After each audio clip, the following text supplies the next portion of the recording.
Hello and welcome to another stream of the original Until Dawn by Supermassive Games. The remake was done by someone else because Sony owns the IP and they chose to go with someone else to do the remake.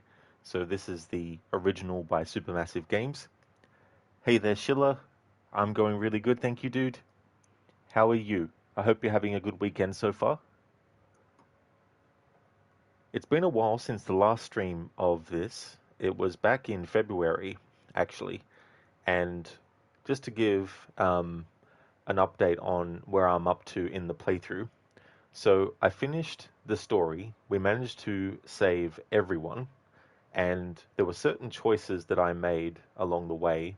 And as I was going through, I made sure to make note of what choices I was choosing because there's going to be a lot of other choices I need to make. And also, I want to have all the character deaths be something that is covered as well.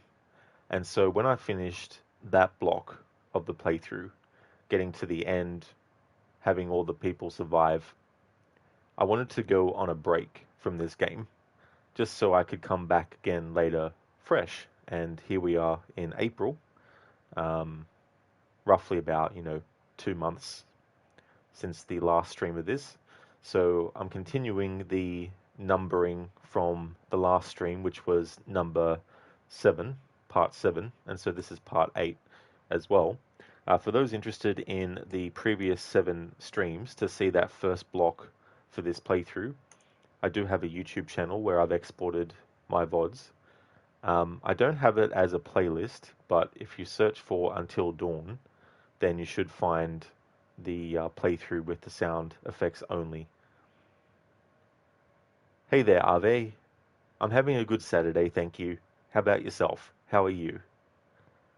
Sheila, you're doing good. Got to finish Plague Tale Requiem today. Sad story, but great game. You're currently in the New Game Plus there for the last skills.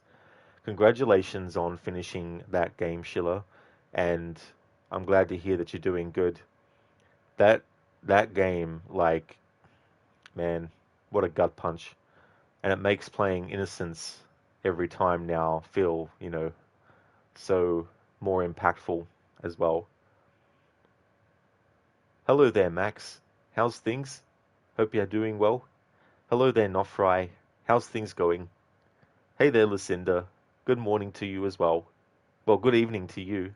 It's evening where you are, morning where I am. It is going well, thank you. Yeah, things are going good. How about yourself? Nofry, things are fine for you, thanks. Excellent. That's good to hear, Nofry.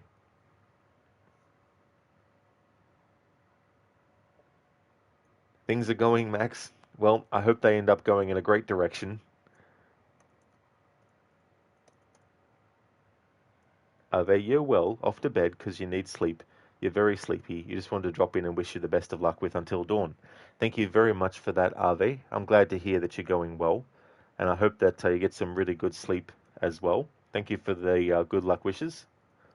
Would like to definitely recommend people check out Ave's channel if you haven't before. Is doing playthroughs of Resident Evil Requiem.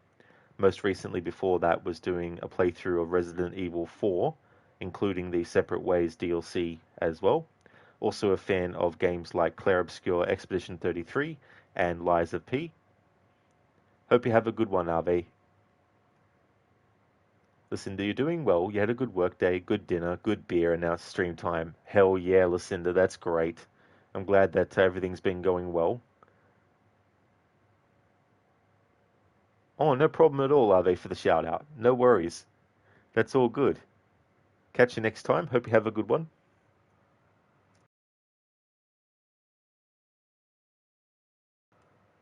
Just to go over again what this playthrough is. So I've turned off the dialogue and music. So it's just the sound effects track. And I've turned subtitles off. The reason I chose subtitles off for the sound is because I really wanted the sound to be what is telling the story, um, to sort of like give it a different feel as well. And I'm covering the environmental sounds, the ambience of the atmosphere, sounds related to things like QTE failure and character deaths, And the audio credits, audio director was Barney Pratt, production sound mixer was Julian Beeston, Foley artist was Peter Burgis, and Foley mixer was Glen Gathard. And so with that first block finished and having all the characters survive, what I need to do first is do some cleanup. So basically there was 2 totems that I actually missed. If I go into status and collectibles. So I'm missing 2 totems. The totems are in chapter 4 and chapter 9. What I need to do first is I need to go into chapter 9 again to go for the totem that I missed in that chapter. The reason being, if I go to chapter 4 first, then all the progress from chapter 4 up until chapter 10 will be lost, which would then mean I wouldn't be able to get that totem in chapter 9. So we're going to replay chapter 9 first, get the missing totem, and then what I need to do, because I've read conflicting things, I've read that once you collect a collectible, you can then go and choose straight away to go to a different chapter, which I'm kind of a bit sort of cautious about. But I want to suss it out anyway. So once I collect the totem in chapter 9, I'll then basically go to the menu and see if that holds true. If it does, and it still remembers that I got that totem, then what I'll do is go into chapter 4 and then get that totem. And then that way, I'll know that I've got both of them. There's a video called Events of the Past, and as you can see, there's some missing gaps. And what I want to do, I don't want to cover all the missing gaps because otherwise it would be one long continuous static if I didn't collect any totems. So even though I've got some totems, what I want to do is play the video, not right now, but I want to play the video until it gets to the first missing portion and then hear the sound of the static. There's no need for me to cover every single instance of static. Just that one first bit of static will be enough to cover that sound effect. And then what I can do is get the final totem to get the full video and then play the whole video from start to finish to get the entirety of the sound uninterrupted with that. So that's the first thing that I want to do for this playthrough. And then the next part after that is to basically restart the game all the way from the start and make different choices and try to have all the characters that can die at their earliest, die at their earliest. It's going to be a long process because there's also different stages within the same sequence where a character can also die as well. And so I need to also cover those increments just in case there's a difference, because there might be a slight difference in the sound that happens before and then the death, or even after the death as well.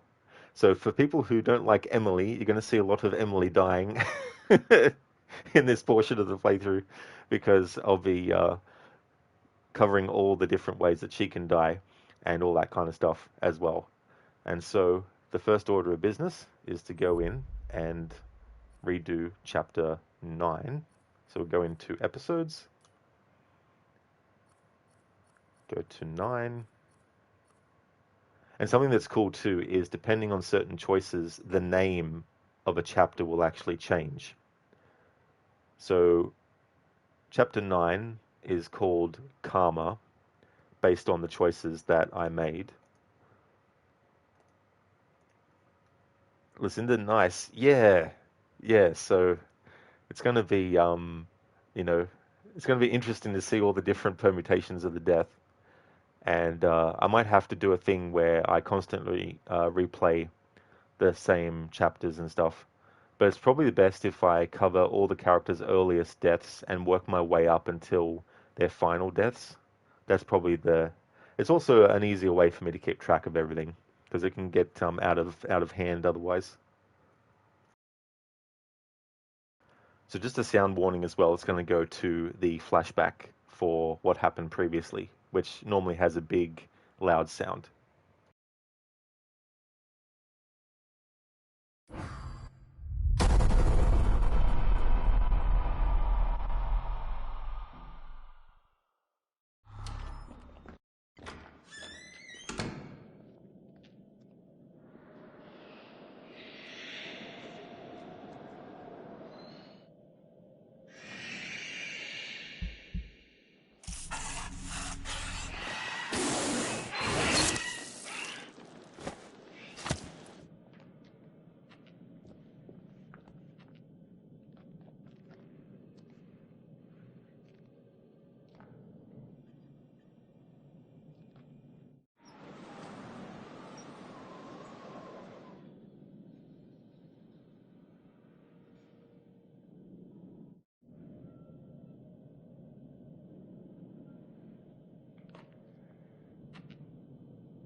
because I've already covered these sounds and everything without talking over it and taking my time, I don't have to redo that.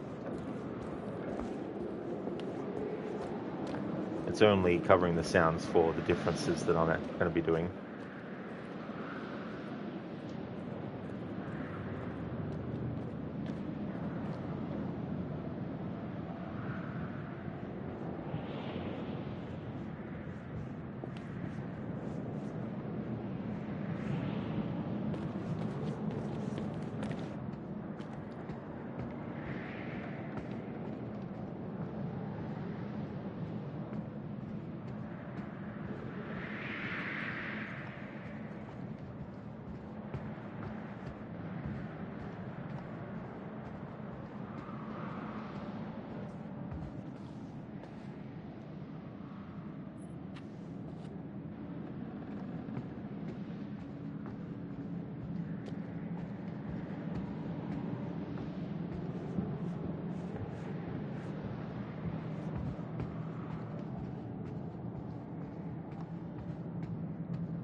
Lucinda, you're going to ask, do you have any plans for Easter, like plans that would change the stream schedule?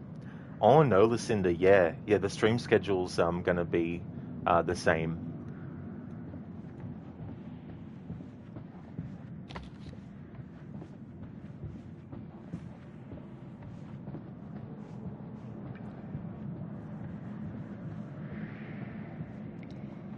Yeah. And we got this stream of Until Dawn, then Ghost of Tsushima later, which I'm actually going to get to today. And then same for tomorrow. And then Monday, back to Demon Souls.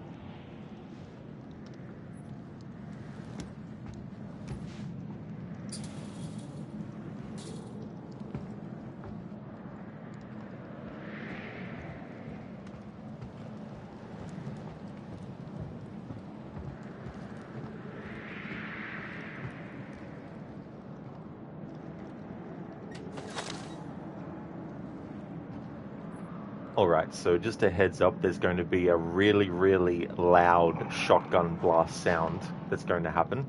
So for those wearing headphones, it's probably best to turn your volumes down because it's going to get really loud.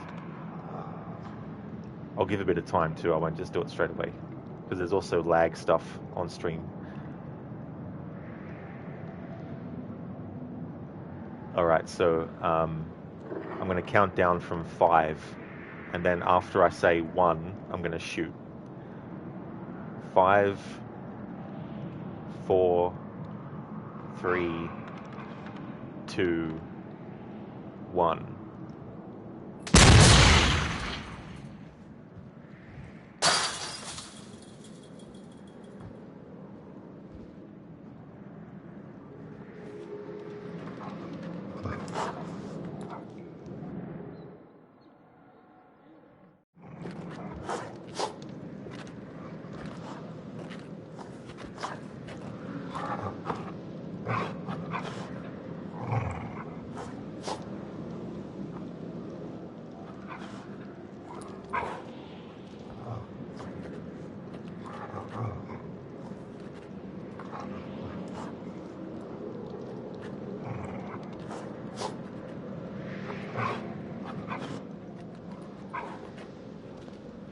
Lucinda, you're doing your errands tomorrow morning instead of Sunday due to the holiday, but aside from that, going to be focusing on getting your housework done.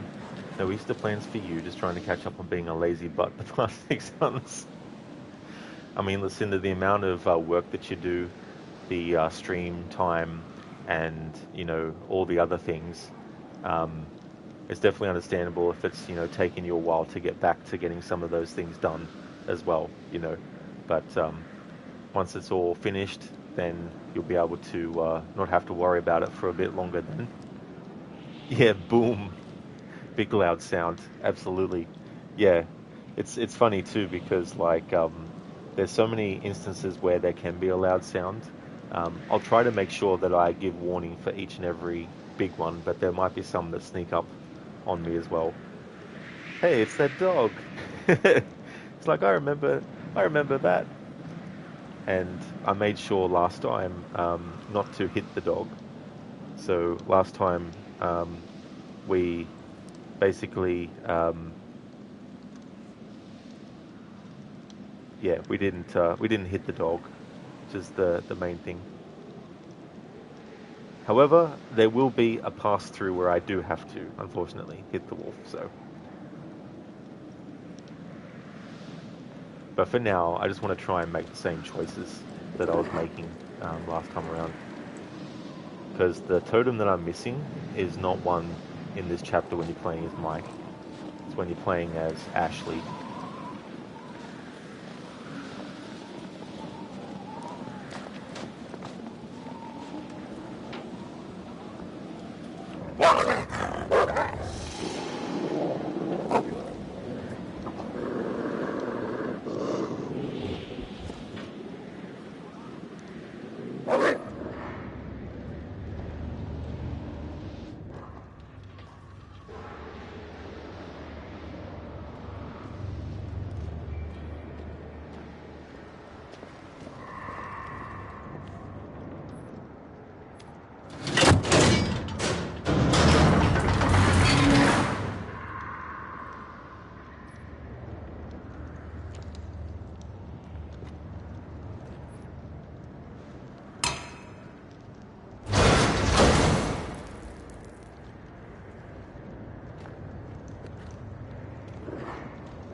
All right, major sound warning. I'll pause it because I've already covered this without the audio being interrupted. Okay, we're going to have another loud shotgun sound for this part. And there's going to be a few gunshots during this whole sequence because this is going to lead into a chase sequence. I'm going to try to cover the same choices that I made. If I do mess up though, that'll be okay because that will go towards showcasing a sound that perhaps we didn't get last time. But I am going to try and make sure I do the same choices and all that kind of stuff.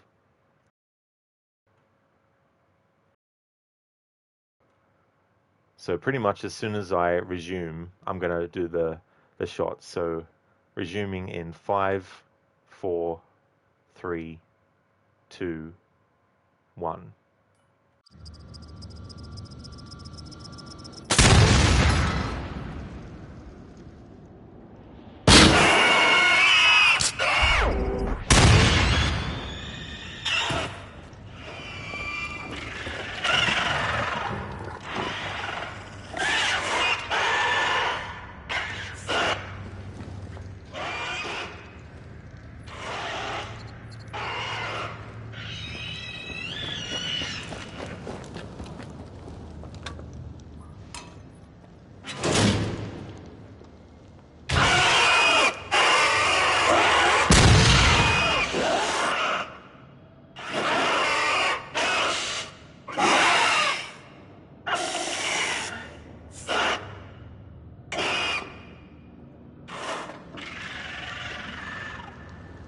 Hello there, Ryu.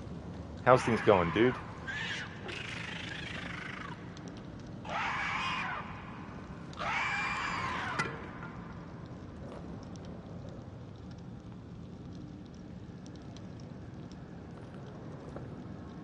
Oh, nice, dude. Glad to hear that you're going well. Hope you have a great weekend.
Hello there, Octavius. Greetings to you too.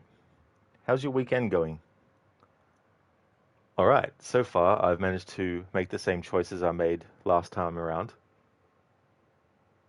There's a couple of close calls with the square button QTE. The first one still had a little bit of time left by the time I pressed it, but that second one, it had like a little sliver of a second, a millisecond left, but I pressed the button and got that one. There's various points in that sequence where if you do fail, Mike doesn't die, but it just basically skips to the next part. Octavius, it's fine. This weekend is the last before you enter Easter. Do you celebrate Easter there? Glad to hear that it's going fine, Octavius. And we do celebrate it here. Yeah, yeah. In recent times, for the past, probably I reckon 10 years or so, I haven't really been as sort of like into it as I was before. But that's just natural with some stuff as well. It can fluctuate from year to year as well. But yeah, we do celebrate it here in Australia, and we have certain stores and things that will be closed, some that will be open but only for limited hours and stuff like that.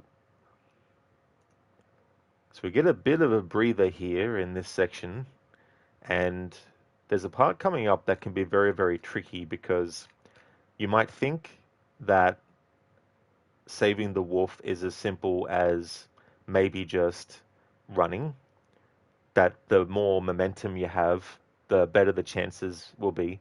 But in this situation, it's not. So eventually you get to a point where you have to either barricade the door that you come through or basically just escape. So if you want the wolf to survive, you have to choose barricade the door, which makes you think, oh, that takes a bit more time. But what happens is, if you barricade, Mike shoves a locker in front of the door, and then he runs towards a hole in the floor up ahead and drops down into the hole. So if the wolf is with you at all, of course, because the wolf cannot be here as well, this depends. If the wolf is there, the wolf will actually look down at Mike from the top, and Mike will tell him to jump down. But the wolf won't jump down. This makes you think, oh, the wolf is going to die, because if the wolf isn't going to jump down, then it means that he's going to just wander off and then potentially get killed. But if you actually choose barricade, when the wolf doesn't jump down and walks off, it actually saves the wolf. There'll be a butterfly effect outcome that will tell you that you've successfully done that. If you choose escape, though, Mike will go over to the hole straight away. Whereas before, if you barricaded, he would barricade the door first, then go to the hole. But if you just choose escape straight away, he goes over to the hole, and then he asks the wolf to come down, but the wolf gets attacked by a Wendigo. And that obviously tells you that the wolf is dead, straight up. Octavius, lovely. Yeah. And then in The Devil in Me, one of the Dark Pictures games, there's another choice with an animal. But in that game, it's like, holy shit, if you choose the choice where the animal doesn't survive. It's like, man, if you've played the game, then you know which part I'm talking about. But so this next part, we need to keep on exploring, and then we have to barricade again, because I want to make sure that I've got consistency. Just to recap, for those who might have come in after the start of the stream, basically at the moment, I'm replaying certain chapters to collect some of the totems that you can find in this game. So the first chapter I need to go back into is chapter 9, but the character that encounters the totem I'm missing isn't Mike, who we're playing as right now. It's another character named Ashley. But I'm just trying to make sure I make the same choices I made previously, because I've already actually gone through the game from start to finish, made sure all the characters survived, but I missed those two totems. So once I get the two totems sorted and I cover the things related to that, then I can start the game again, and this time kill the characters off at their earliest points. So continuing on, we'll get to the point where we have to barricade the door again. I'll just look ahead and make sure that I'm on track to repeat the same things. Yeah, alright, cool. There will be a point where I use the shotgun again, and so just a little bit of a heads up. for people wearing headphones that there's going to be a lot of loud sounds in this game, especially when it comes to things like explosions and gunshots. And in the part that's coming up soon with the gunshots, there's also going to be a massive major explosion as well as a result of that too.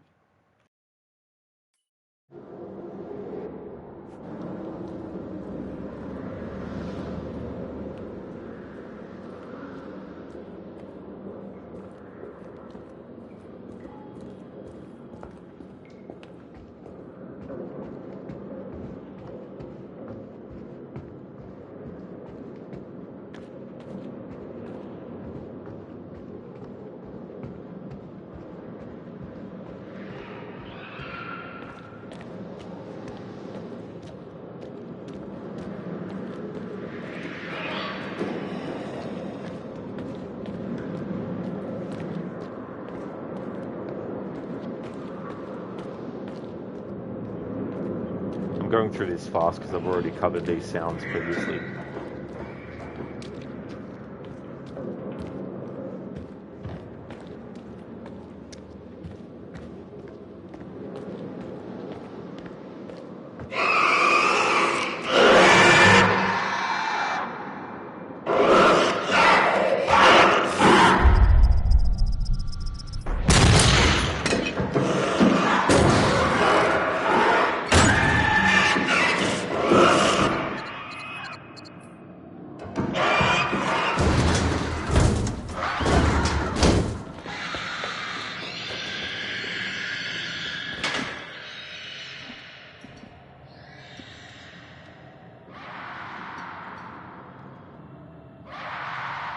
Okay, so the wolf is going to back off, but the wolf survives if you choose barricade.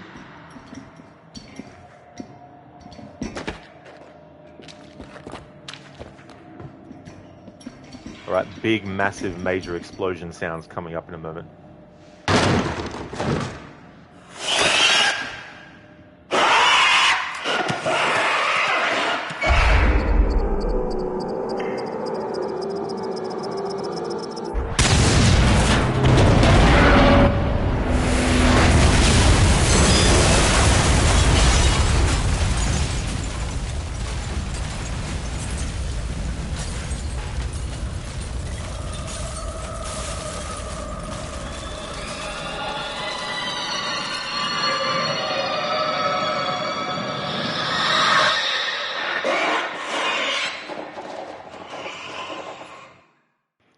Where'd you come from? When did you go?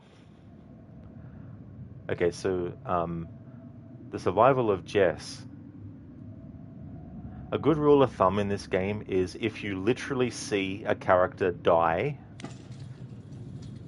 then you know that they're actually dead. The situation with Jess is that if Mike manages to get to her when she's lying down in the elevator, then she'll fall down the elevator shaft, but she won't die. You'll know that she's dead if you didn't get there in time and her jaw literally gets ripped off by the Wendigo.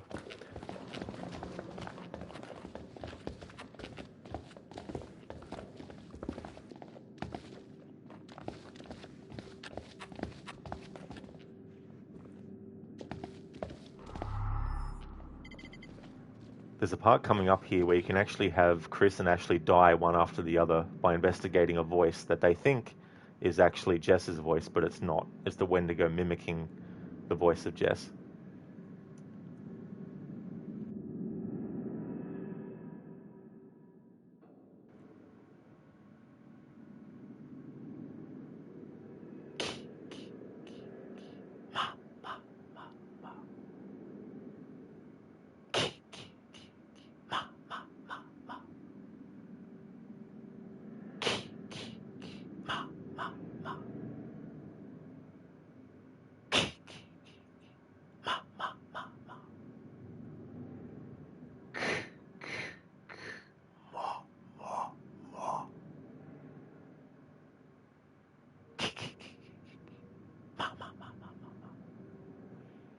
Thank you, Octavius, for redeeming the Kiki Ma Ma Ma from Friday the 13th.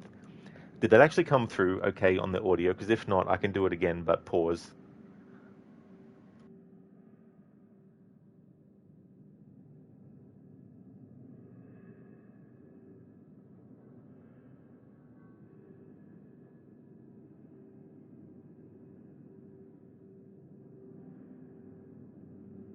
Hey there, Dumbledore. You heard the kiki ma ma ma? Awesome. It's interesting with that because in the same series of movies, they do actually alter it a bit, but the original version of it is basically taking the word kill and just using the ki and going k, and then the ma me, but taking it as ma. So ma, you know, um, like that. Because there's a point in the original movie where Jason's mother, who is the actual killer, spoiler alert for a movie that came out in 1980, but the killer is actually Jason's mother. It wouldn't be until Friday the 13th Part 2 where Jason Voorhees became the killer in the Friday the 13th movies. But there's a point where, when it reveals that she's actually the killer, it shows that she's had a psychotic break since her son, quote unquote, died. And so she is able to mimic her son's voice. And so there's a line of dialogue where she's mimicking her son's voice, going, "Kill her, mommy, kill her." And apparently they took the key and the ma from that and then put it together to make the key, key, key, ma, ma, ma. But as the series went on, they would also do things that sounded like chi, chi, chi, cha, cha, cha. Just making all these changes and all that kind of stuff. Thank you, Octavius, for redeeming that. Going to choose the same choices. Not that they necessarily matter in terms of like the sound, because there's no dialogue.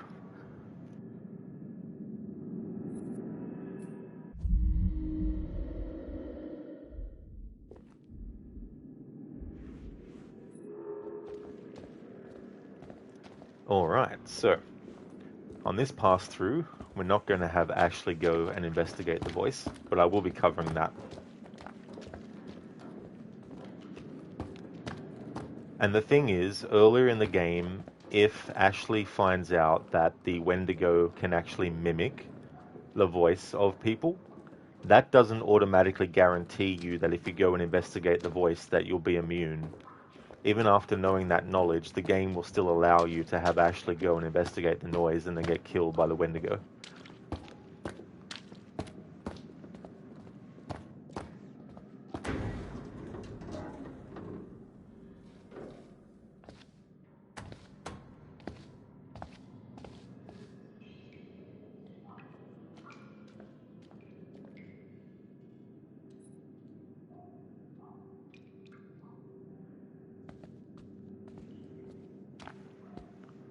Alright, so need to go back here.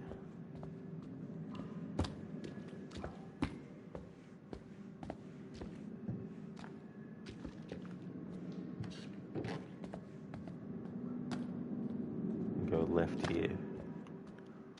Alrighty then, so just need to double check that this is the totem that I need, that I missed before.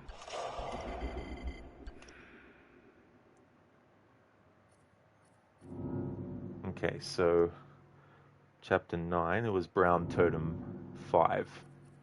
1, 2, 3, 4, 5.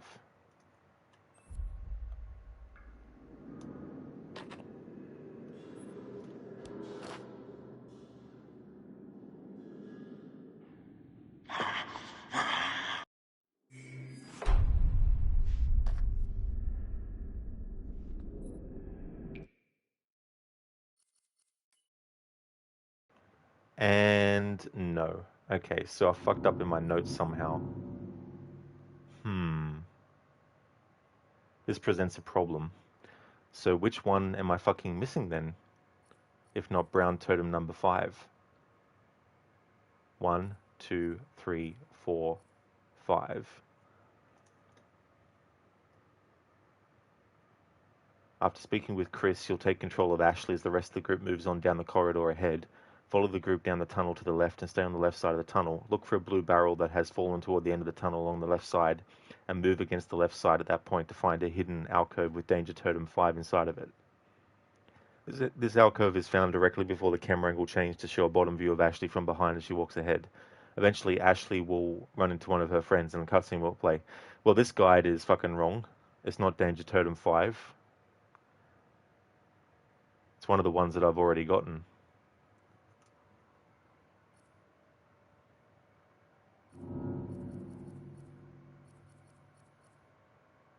And it's red, not brown. Alright, then what is this one then?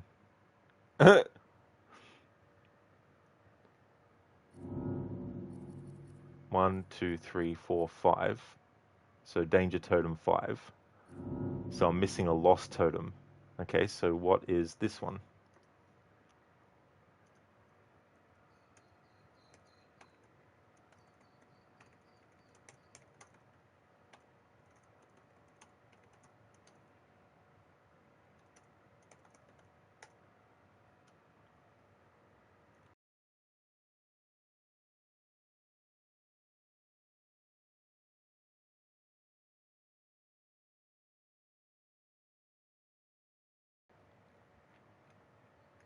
Alright, so Lost Totem 5.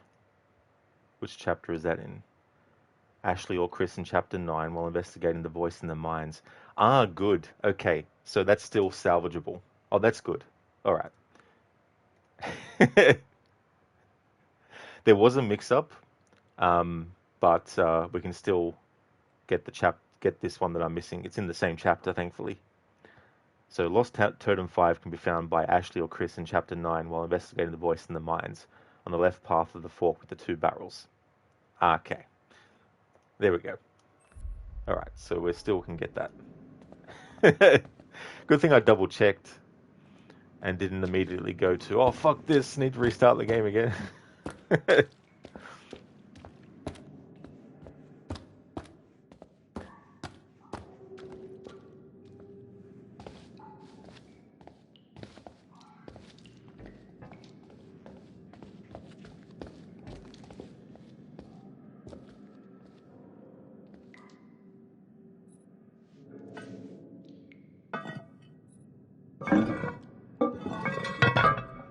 I've already covered all these sounds, so we just go through it as quick as possible.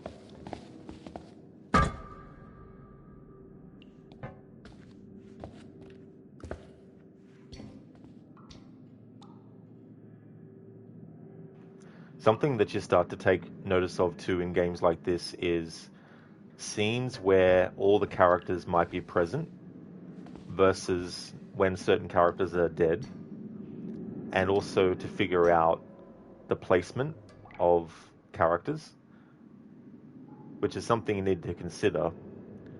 So when it comes to actually coming up with that and sort of figuring out, okay, which variation do you do first, it would definitely make sense to do a variation where all the characters are still alive. So that way, when you're actually planning where you want each actor to stand, you're giving enough room for a character to be missing if that character's dead. And not every single scene, of course, has every single character saying something.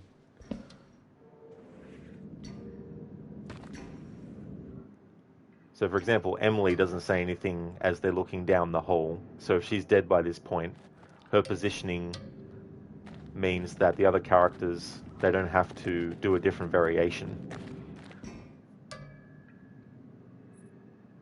I'm just guessing, but most likely what they can then do is, when they're basically programming the different outcomes for that scene, they can just basically take out the data of one character.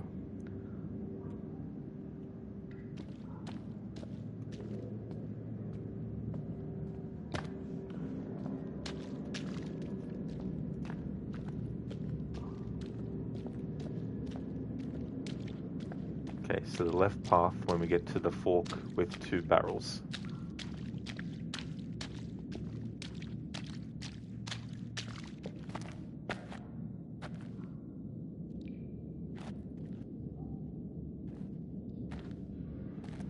So right now, you can't hear it, but Ashley's hearing what she thinks is Jess's voice.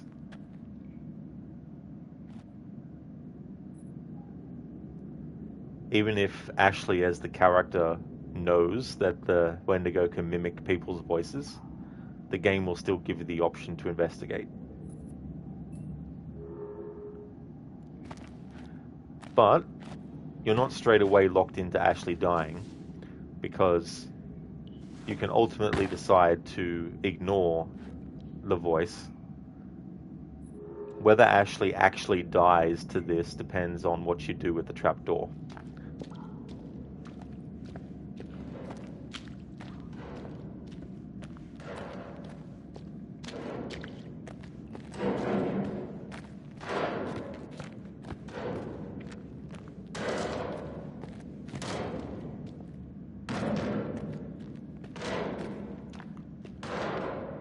I'll be covering that noise later.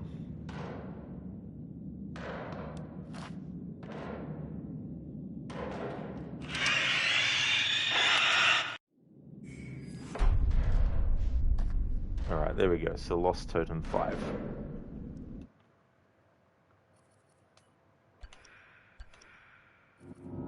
There we go. So that's filled up. 1, 2, 3, 4, 5. Alright.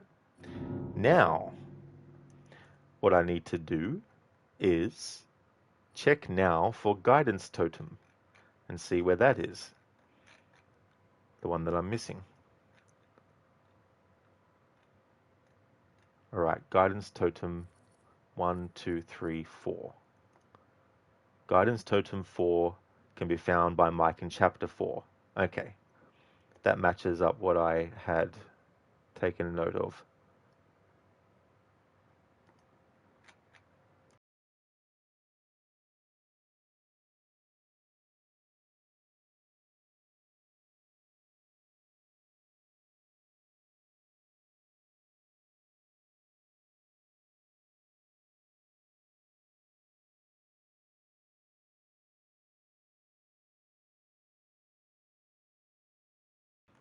Hello there, Tokyo. Welcome on in. I hope your weekend's going good. Scary game still too much for you to play. That is totally fair, Tokyo, for sure. It's definitely a different experience when you're actually playing a horror game. The separation between yourself and what's going on in the game can definitely have an impact as well. Hey there, Spectrum. How's your weekend going?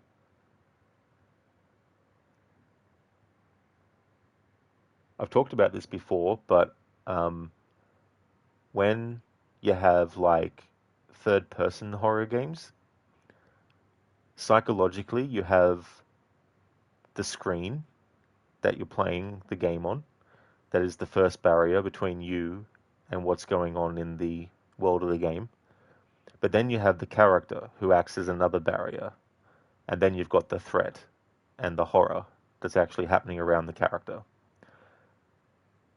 You can still obviously feel dread and feel scared from that perspective with a third-person horror game, but it can be amplified with a first-person horror game because when you break down the separation between you and the horrors that are actually happening in the game, you've got the screen that you're playing the game on, which is also the same screen that shows the character's point of view, and there's no other barrier after that. So the horror is directly in your face as well as the character's face, which can amplify the dread and horror or something. That's why, and it can be different for different people, but that could be an explanation as to why for some people first-person horror games are scarier than third-person, because of that reduction in the quote-unquote barriers between you and the horror that's happening in the game. Spectrum, thank you very, very much for the 210 stream streak. Thank you very, very much for that. Really appreciate it. It's going fair. Birdie passed this morning. Oh, that really sucks, Spectrum. I'm sorry to hear that your quail passed away, especially because it looked so promising, the other day as well. But, yeah, such a shame that that's ultimately what has happened with your bird. I'm doing pretty well. I'm having a good weekend.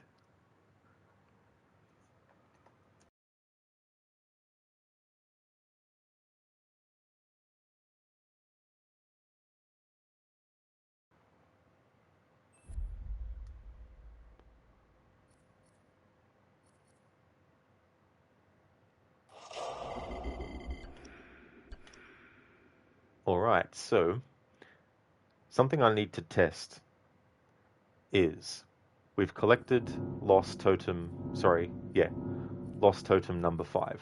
1, 2, 3, 4, 5. There's conflicting things that I've read. I've read that once you collect something you've missed in a chapter replay, that you don't have to play out the rest of the chapter and the rest of the game for it to count, that you can then just go into episodes. Now, it seems that it holds true that you can actually go into episodes while in a chapter replay. But the question then becomes, will it remember that I collected lost totem number 5? And if it doesn't remember, then I literally have to redo what I just did.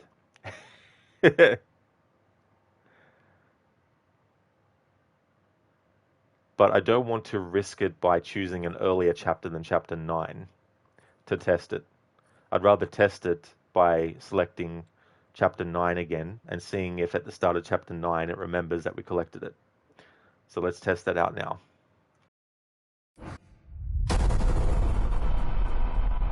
Cutscenes can't be skipped, so we have to watch this again.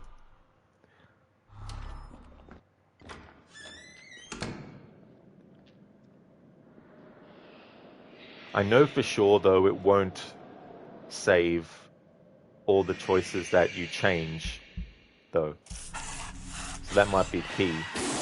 I didn't change any choices I made originally in chapter 9.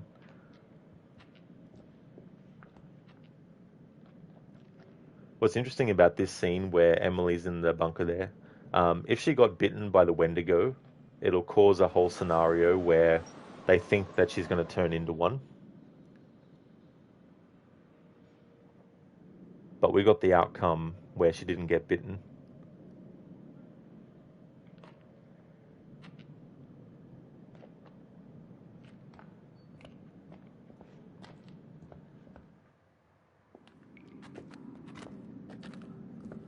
Now, let's see if it remembered that we collected that lost totem.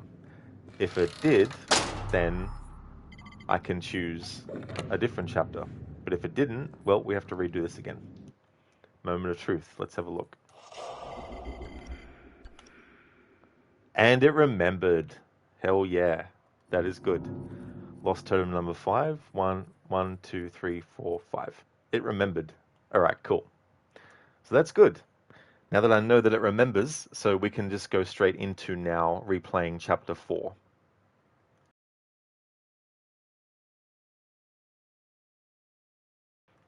Yay, indeed, Lucinda. I was worried there for a second, but I mean, I had to test it. All right, so what we learned is that once you are going back to collect things that you missed, it'll remember that you've collected what you missed.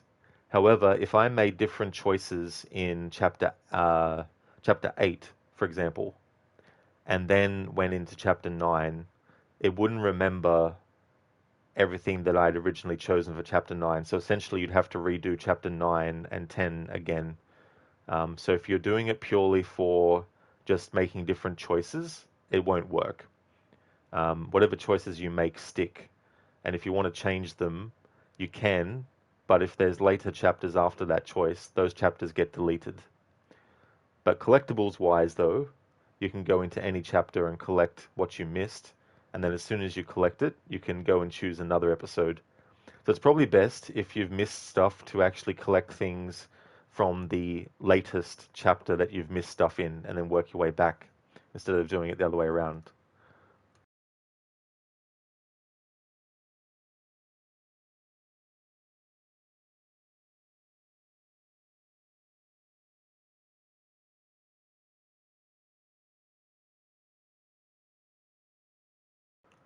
Okay, so the reason I missed the totem in chapter 4 is because it was part of getting to Jess in time to make sure that she didn't die. Because you do have to explore a little bit in that urgent sequence to find the totem. So we replay chapter 4 now, and I'm going to have to make sure I do the same choices. At least up until a certain point, only because I want consistency.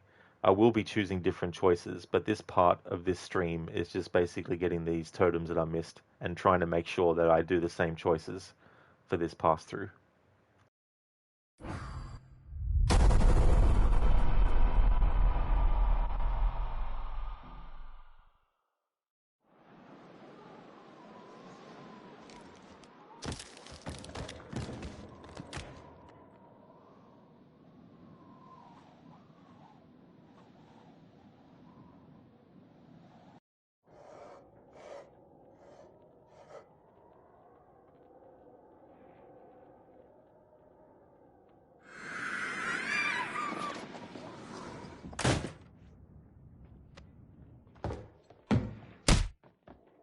Welcome to the family, son.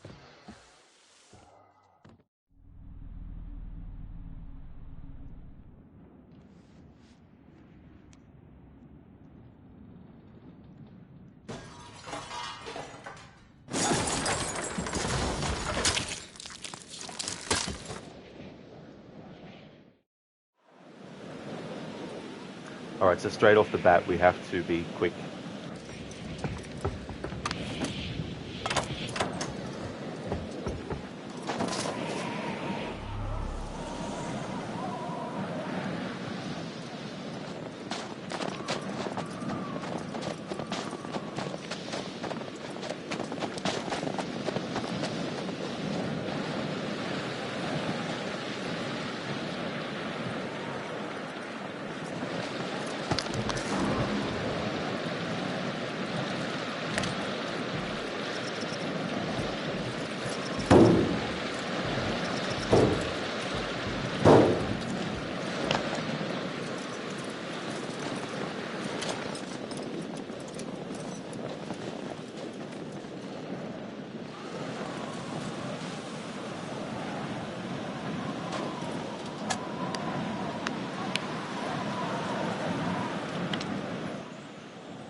What's interesting is when I actually did this the first time, there was 2 QTEs I actually fucked up, but it still didn't mean Jess died, thankfully. But I don't know if it just means that you can fail any of the QTEs twice, or if there's 2 specific ones you can fail. Normally I would have rushed down to go to where Jess is, but I need to get the totem that I'm missing.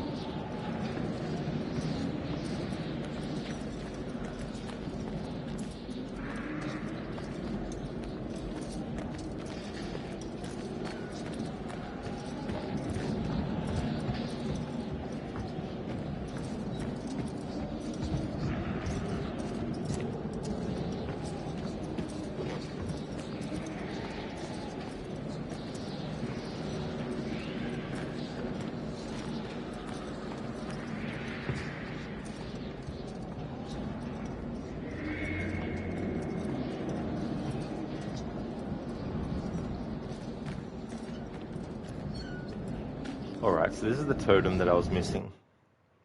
Before I collect it though, there's something I need to cover. Alright, so as you can see, if you look down the bottom of the screen, you have the events of the past. Any totems that you're missing create or leave a gap in the overall video. And as you can see, since I only have one totem left, it means that it's going to fill in those gaps that are there. When there's gaps, it's just basically static. Because I have one more to collect, I need to make sure that I at least get one example of the sound effect of the static for a missing portion of the video. So before I collect this totem, I'm going to play the events of the past, and as soon as the missing portion is played and the static stops and it goes to the next part of the video, that's when I'll then collect the totem. And then before we go and start the game again from the start, I'll then play the full events of the past video uninterrupted with every part found, and then we'll get the full scope of the sounds that happen in that video. So first, to do the missing portion.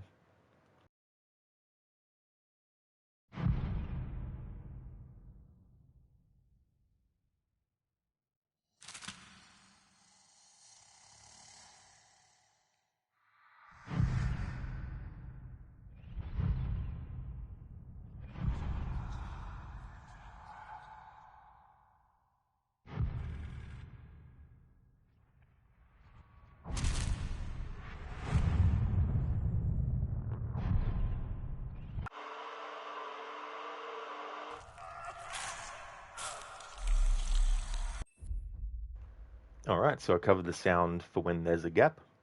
Now we can collect the totem.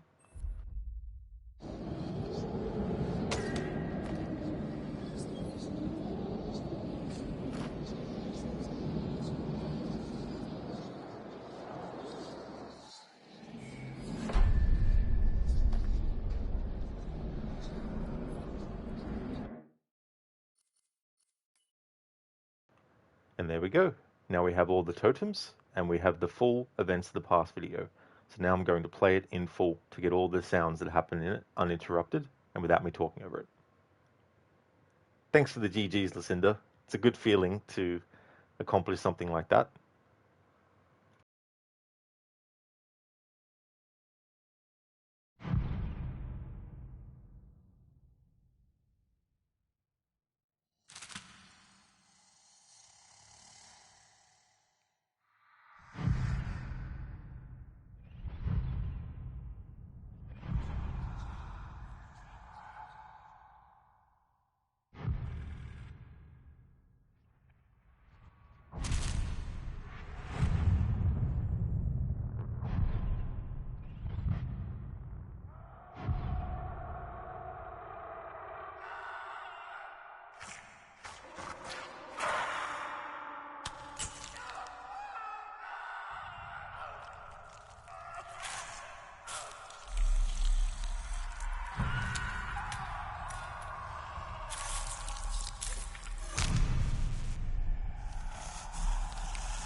And there we go. So that is the full events of the past video with only the sound effects.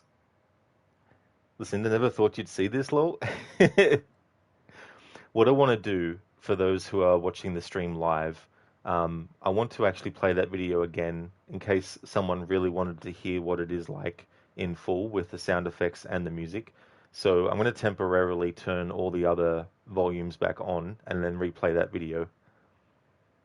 Thank you for the GG's, Dumbledore. Cheers. Listen to the rest in peace, the sisters. Yeah, it is really a major unfortunate thing, the events that led to it.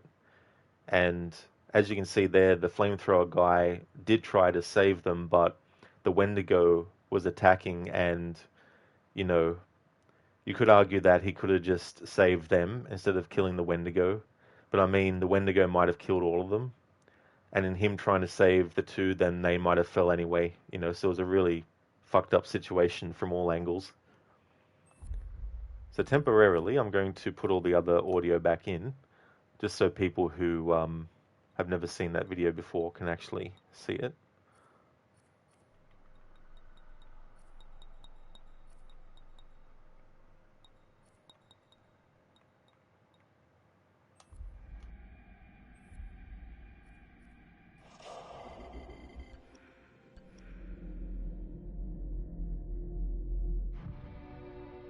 Many years ago, my grandfather hunted those possessed by the curse.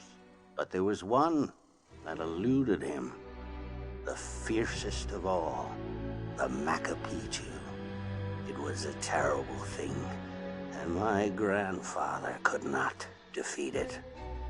Sometime after, the prospectors came to mine this mountain, until a cave-in trapped them in and woke the curse again.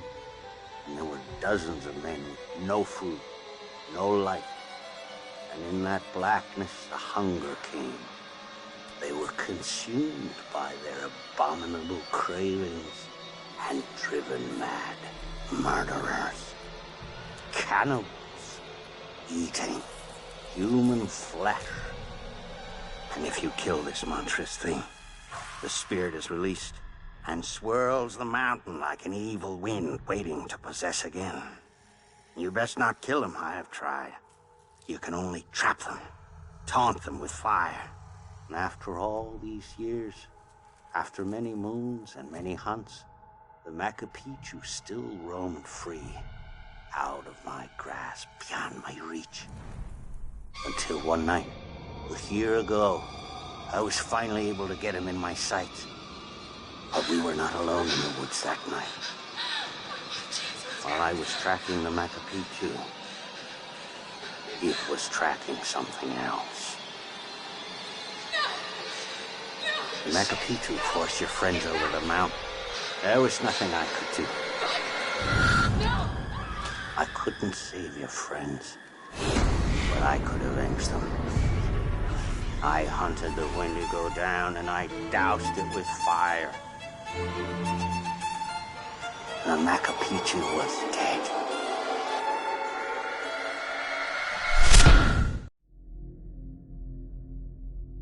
And there we go. So that's that video with all the sound back in, music and dialogue. That's right, Lucinda. Yeah, the flamethrower guy.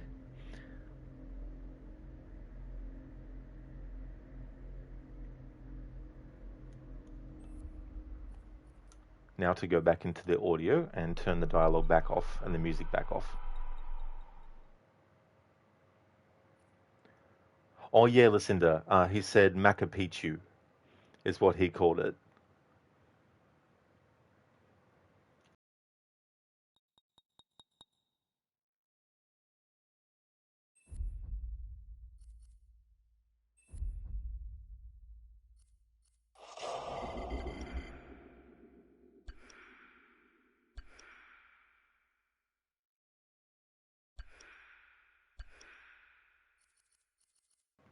Okay, so there was one clue that I didn't find. I just want to double check what that one might have been.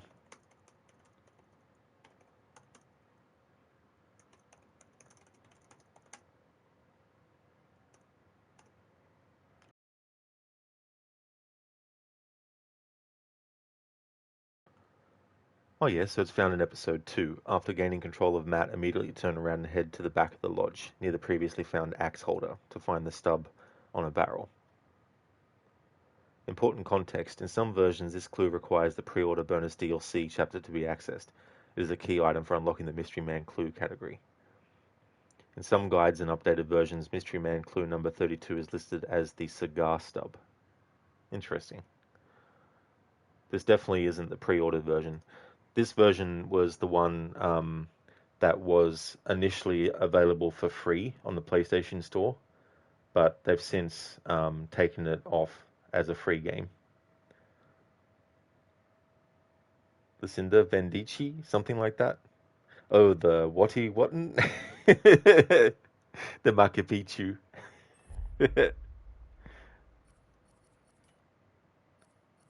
Don't know how it sounds.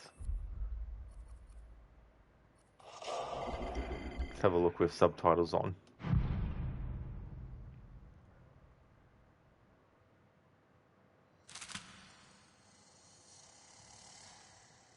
The Machu Picchu.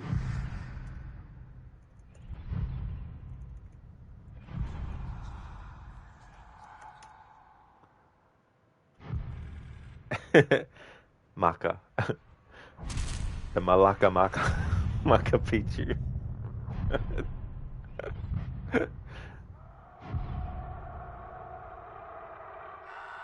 Malaka. Malaka, Malaka, Malaka, Malaka, Malaka, Malaka. Manchante, Manchante, Manchante, Manchante, Manchante, Manchante, Manchante, Manchante, Manchante.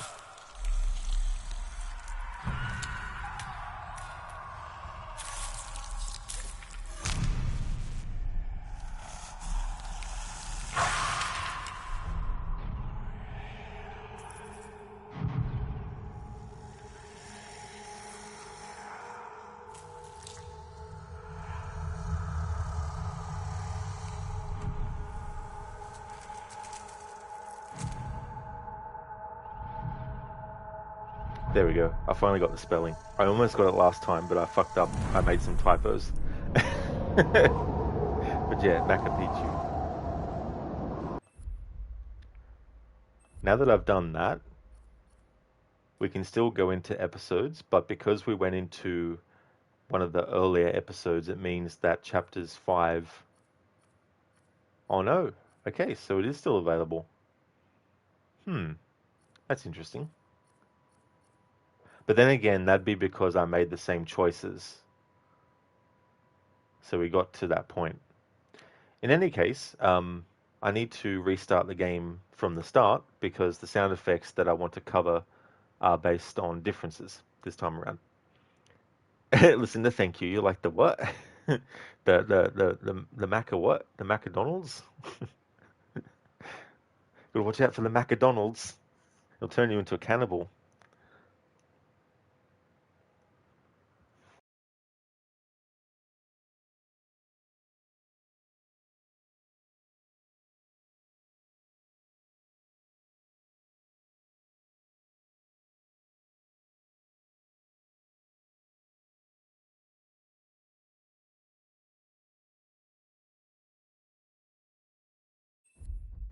Okay, so go into settings, turn the subtitles off, and then we'll go and start a new story.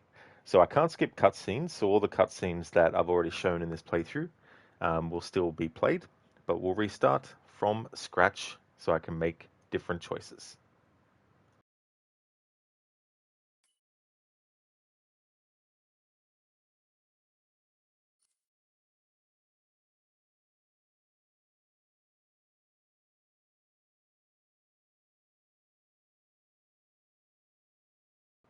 Listen, to the terms seem to be interchangeable from your light Google searching. Oh my god. Go to Machu Picchu now and get the Machu Picchu nuggets. Although I wouldn't want to eat them, because who knows what human body part they might have been made from.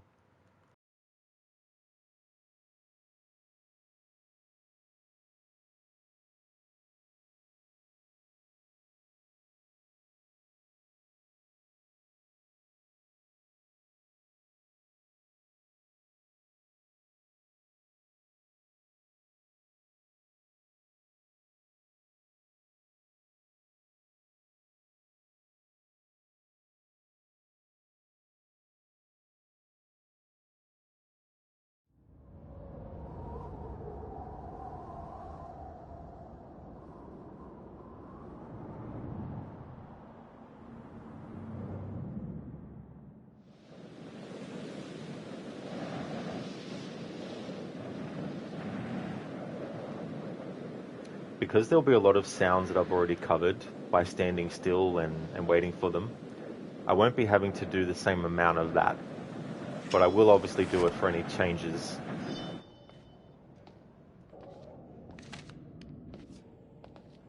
Same with certain sounds, like on purpose I was moving characters over surfaces to cover the differences in one texture, floor, and all that kind of stuff. So I won't have to do that as much this time around now.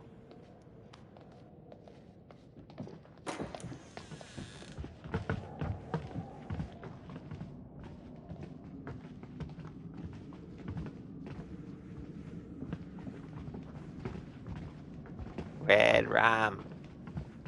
Red rum. Red rum. Red rum. Red rum. Red rum. Red rum. Red rum. Thank you, Dex, for redeeming the red rum from The Shining, the Stanley Kubrick version. How's it going, Dex?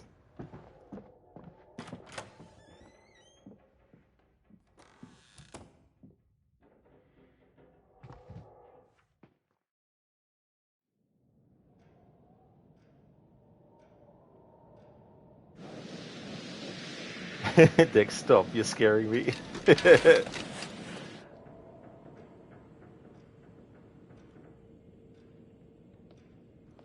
Just playing. Hey, hey there, Dex.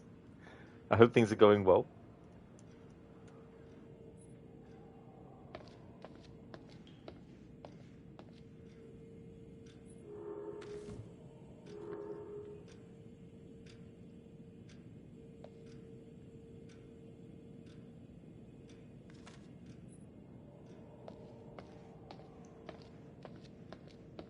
Okay, so I've already covered sounds like the ticking clock and the dripping of water and all that.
So it's not going to ultimately change anything, but there could be so many slight differences based on some choices that I'm still going to get them.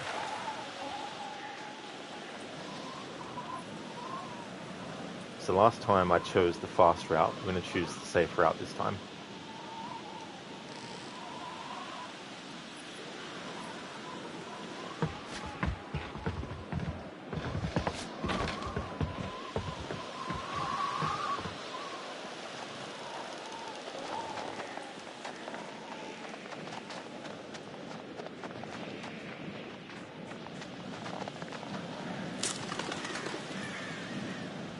Last time I chose follow noise, now we follow footprints.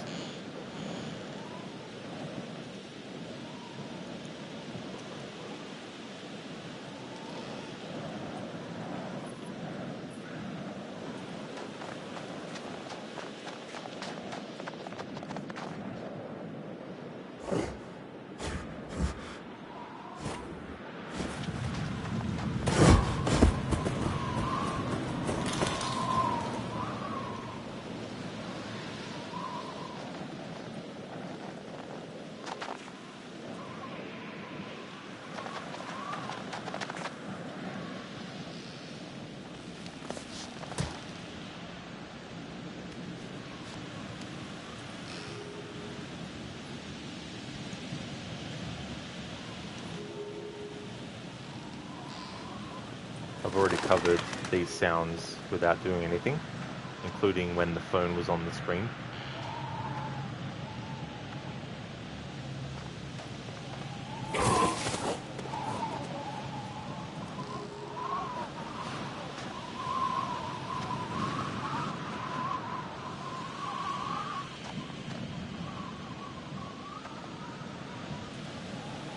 Already collected the totems, so I don't have to do that again.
So last time I chose to do nothing.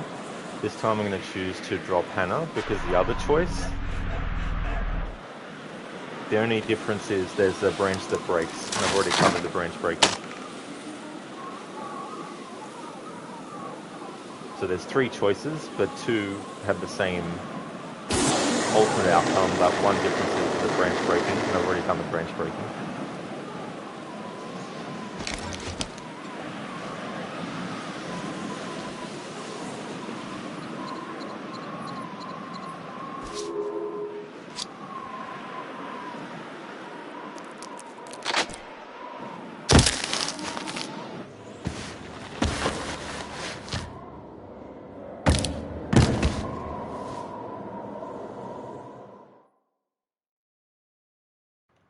So while there was a branch breaking in that moment, a difference is the fact that Beth tried to grab the hand of the flamethrower guy, which also had its own sound. Whereas if you do nothing, both of them drop, and there's no Beth trying to grab the flamethrower guy's hand. Alright, so that's what we had to do for that second pass. So initially we did a fail of the QTE, we chose the fast route, we chose follow noise instead of follow footprints, which then presented a different set of choices. And in that different set of choices, we then chose follow footprints. And then we chose do nothing last time around. This time around, we basically went the safe route instead of the fast route. We still got the QTE. We got the QTEs this time, whereas last time we failed. When we had the first choice to follow footprints or follow the noise, we this time chose follow footprints, which then negates the second choice of following other footprints. And then we dropped Hannah instead of doing nothing.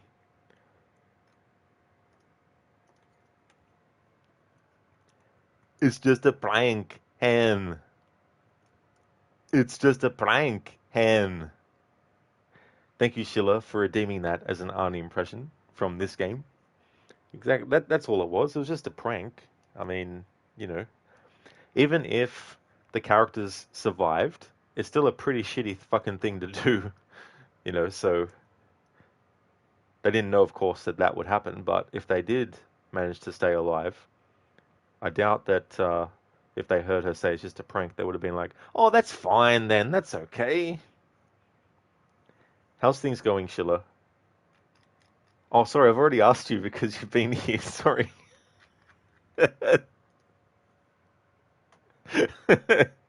Don't mind me. Still going good? Awesome. That's good. Yeah, Lucinda. Could you imagine Arnie in this situation? When the gal come here. And then the Wendigo goes like, you know, what's up? And he's like, now it's time to go forever. Boom. Even though that wouldn't work because the spirit would go around. Sheila, only one skill left for your final achievement in Plague Tale Requiem. Very nice, dude. That's really good. That's a good feeling to get those things done.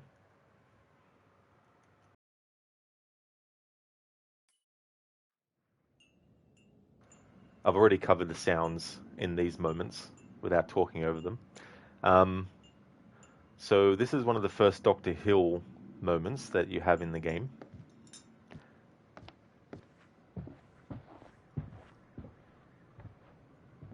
There are choices in these sections that do change certain things, but they don't have any bearing on characters living or dying. It's purely just things like what kind of mask will a character find? Can either be like a scarecrow mask or a clown mask. So those sorts of changes. But there's also some slight dialogue differences and all that kind of stuff, but the focus in this playthrough isn't on the dialogue.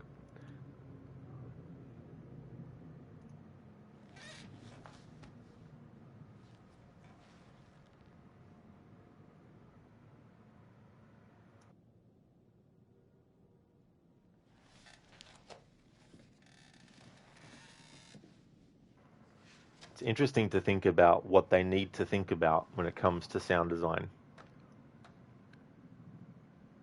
Like when someone moves their arms, depending on what they're wearing, there'll be a different sound. And then it's like, is that sound actually necessary at all? What's the more important sound?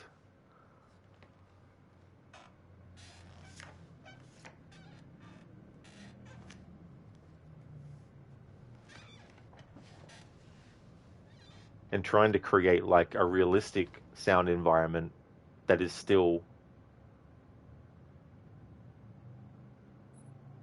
given specific things, which is a definitely tough trick I imagine to pull off.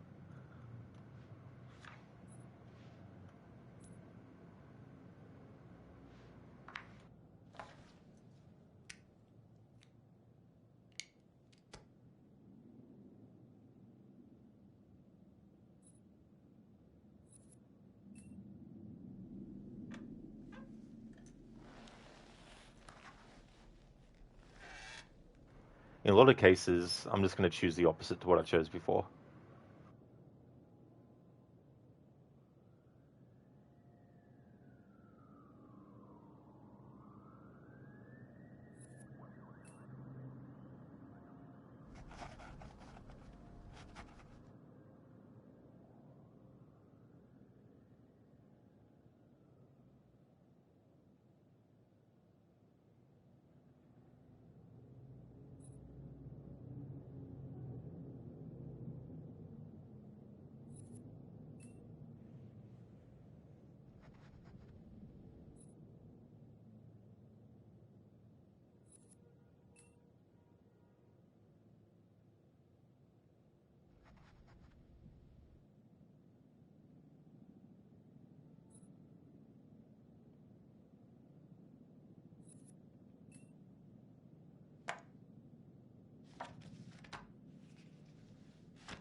That is definitely no trouble at all, Lucinda. It's time for you to get ready to head to bed. You've got to do errands tomorrow.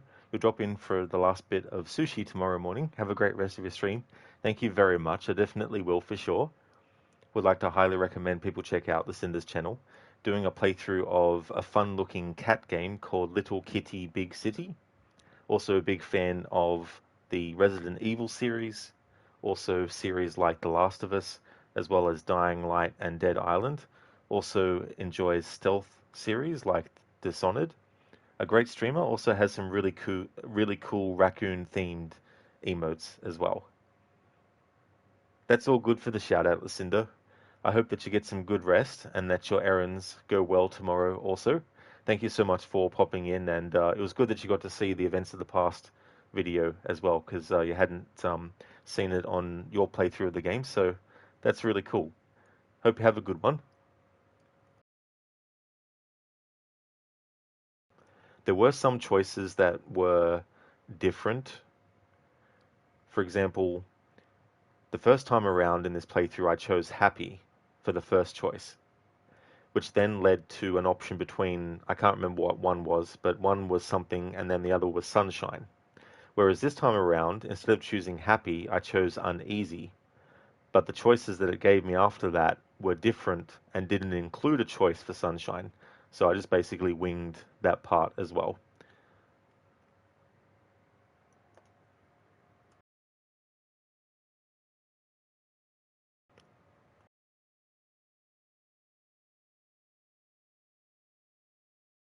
Just need to check my notes that I've got for this playthrough on something.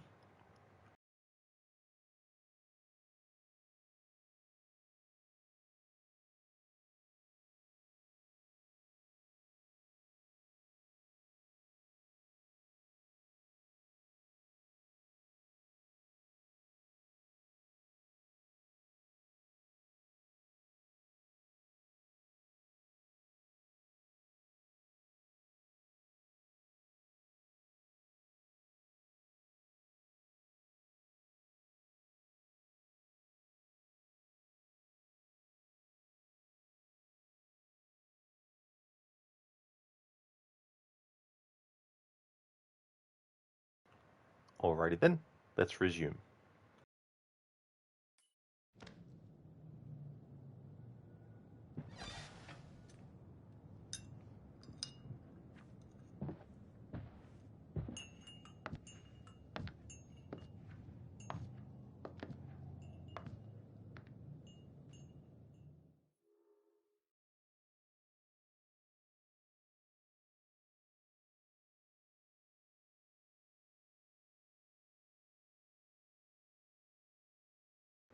For those who might just be joining the stream, there's nothing wrong with your audio. I've turned the music and dialogue off on purpose, only leaving the sound effects on.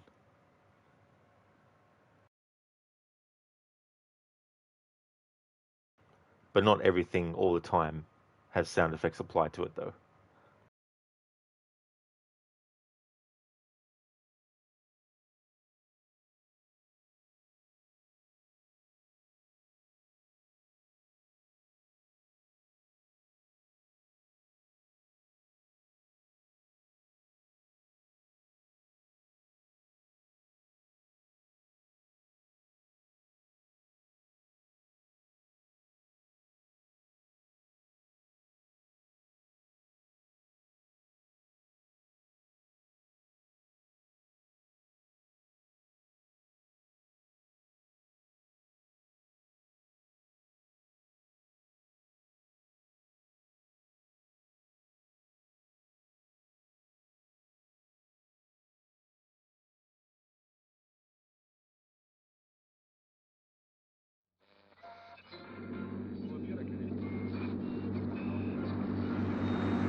Okay, so I've already covered sounds in this part by just standing still and all that, so we just continue on. Just a reminder, this is part 8 of the playthrough, but I had a long break between part 7 and part 8.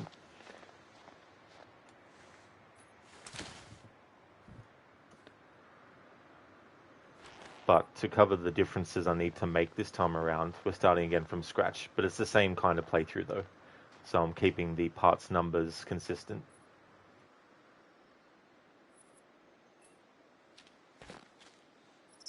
I've also covered all the different variations of climbing this wall, failing and succeeding and different choices and stuff. It's one of these scenarios where it doesn't matter if you fail, you won't die at all. So whenever there's like a climbing section like that with multiple choices and QTEs, the worst that will happen is you have to start the process from the start again.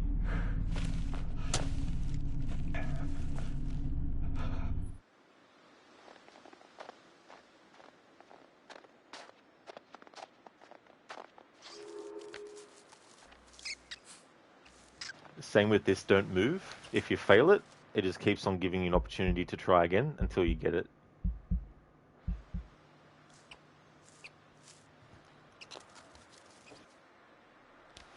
However, that's not the same case for other don't moves later.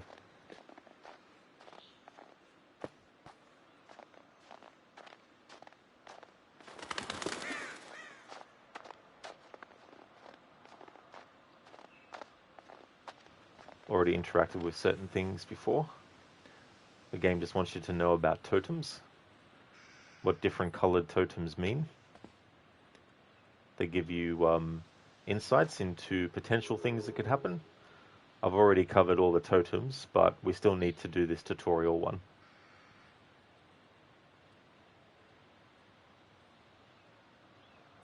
If you've only played the remake before, you don't have to do a mini game to unlock the prophecy with these totems. In the original, by Supermassive, you just have to basically do the QTEs and then boom.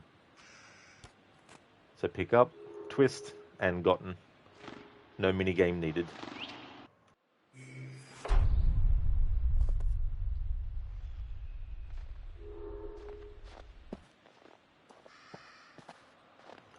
Alright, now we're going to come across a point where I do need to make a different choice.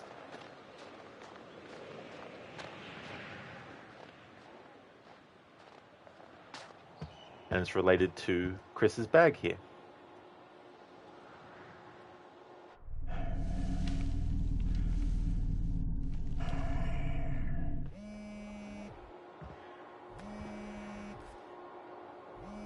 I've already covered the sound of the phone buzzing. So last time we closed the bag, this time we're going to have Sam snoop.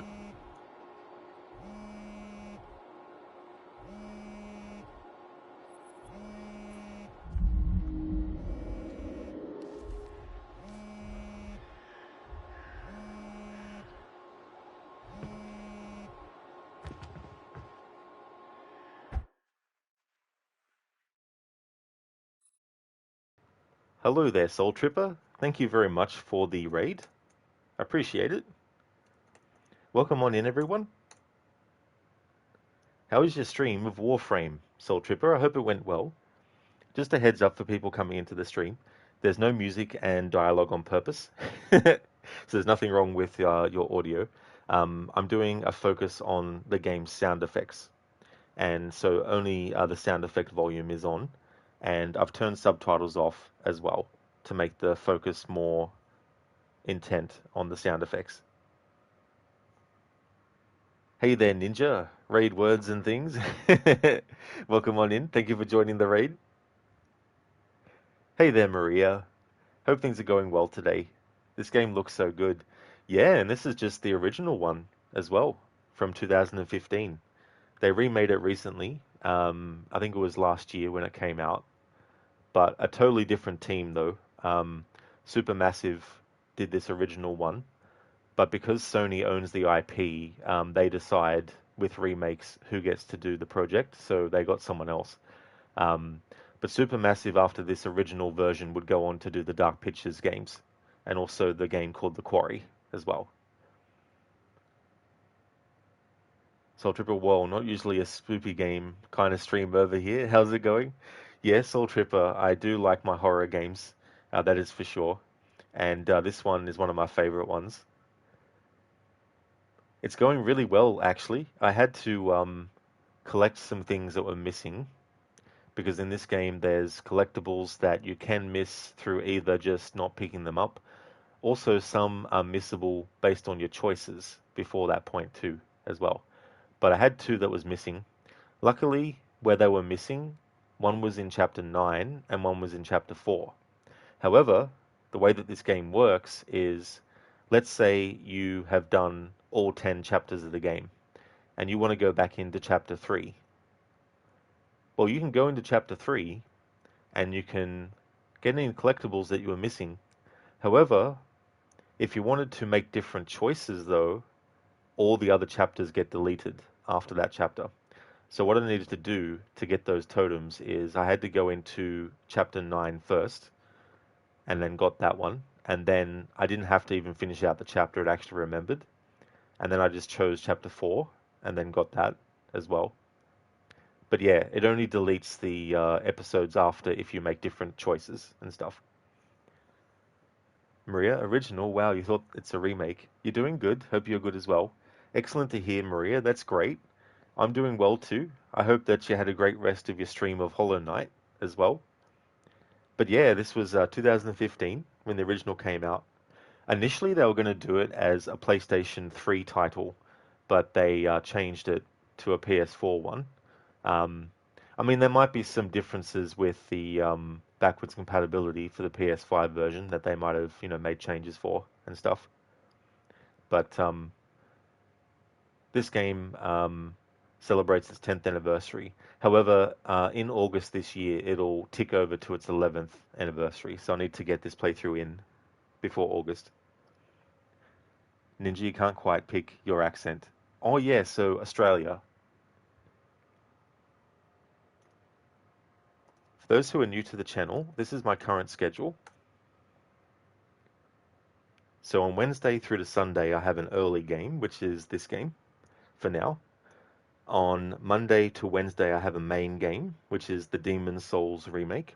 And then Thursday to Sunday, the main game is Ghost of Tsushima as well.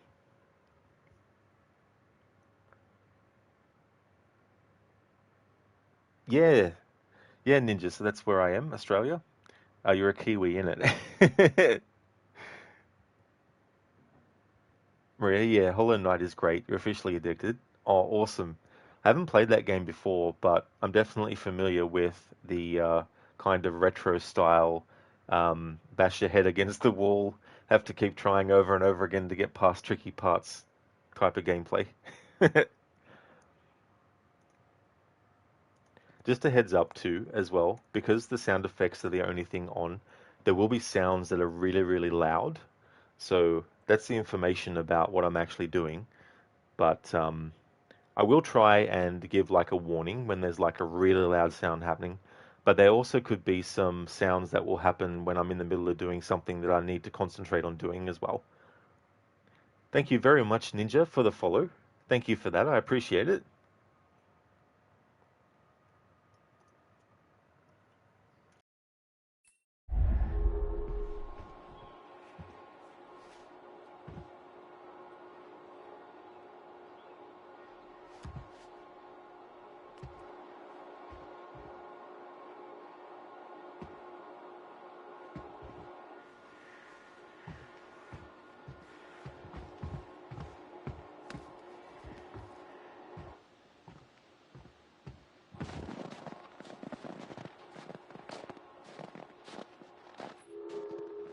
Okay, so last time around in this playthrough, we chose to leave the bag alone.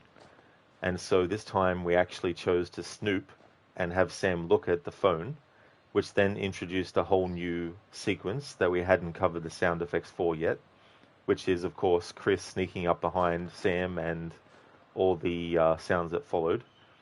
Coming up next is a choice that I don't like to make when I'm playing the game normally. However, this time around, instead of not shooting the squirrel, I'm going to be shooting the squirrel this time around. So just a heads up that that's going to be coming up soon. We're going to be walking over to where the shooting range is.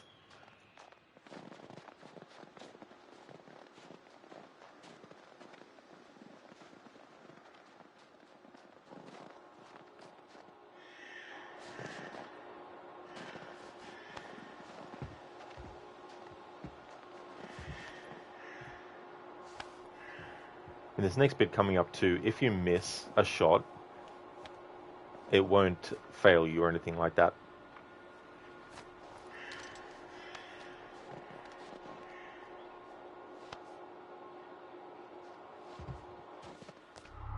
Oh, nice, Ninja. All good. Soul Trooper was your ring bearer.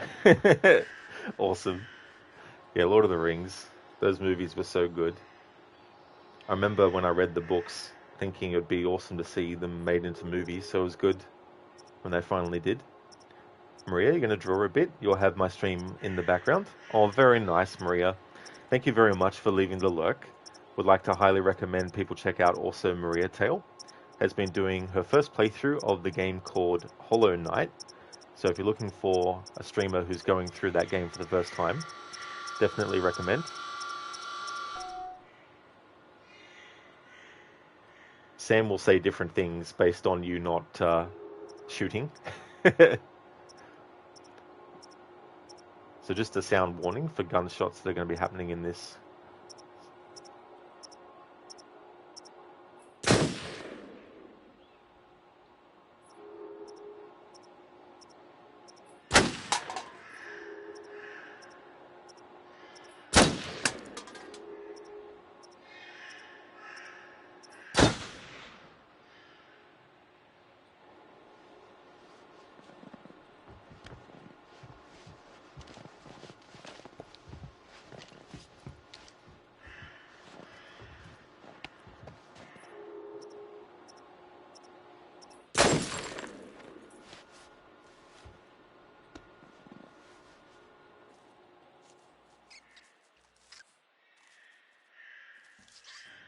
Sorry, Squirrel, but this time around, to get the sounds.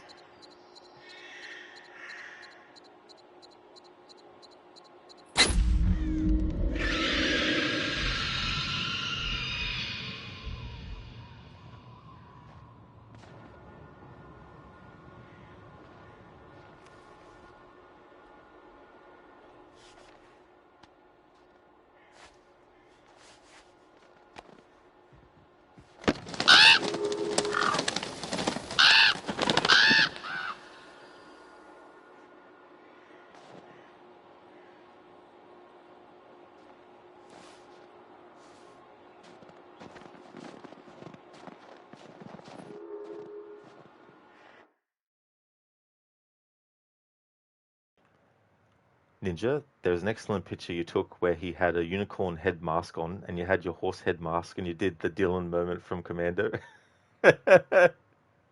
Oh, really interesting. That sounds like a crazy picture. That is true, GGR plays. Yep, I'm doing a sound effects only tribute playthrough of the original Until Dawn. I'm going to talk about spoilers for what just happened. So, if you don't shoot the squirrel, Sam doesn't get attacked by the bird. Which then means, later on, when Sam is being chased by the psycho, who is actually Josh, she'll open up the wound again, which will actually affect whether or not, if you get through the QTEs that is, whether or not in the final part she can actually turn her flashlight off. So if you want to make sure or give yourself the best opportunity to have Sam escape the psycho without being captured, then you need to make sure that you don't shoot the squirrel as number one. But that doesn't guarantee that you'll get through the sequence. You then have to make the right choices in that sequence because the wrong choice will have Sam captured earlier in the sequence.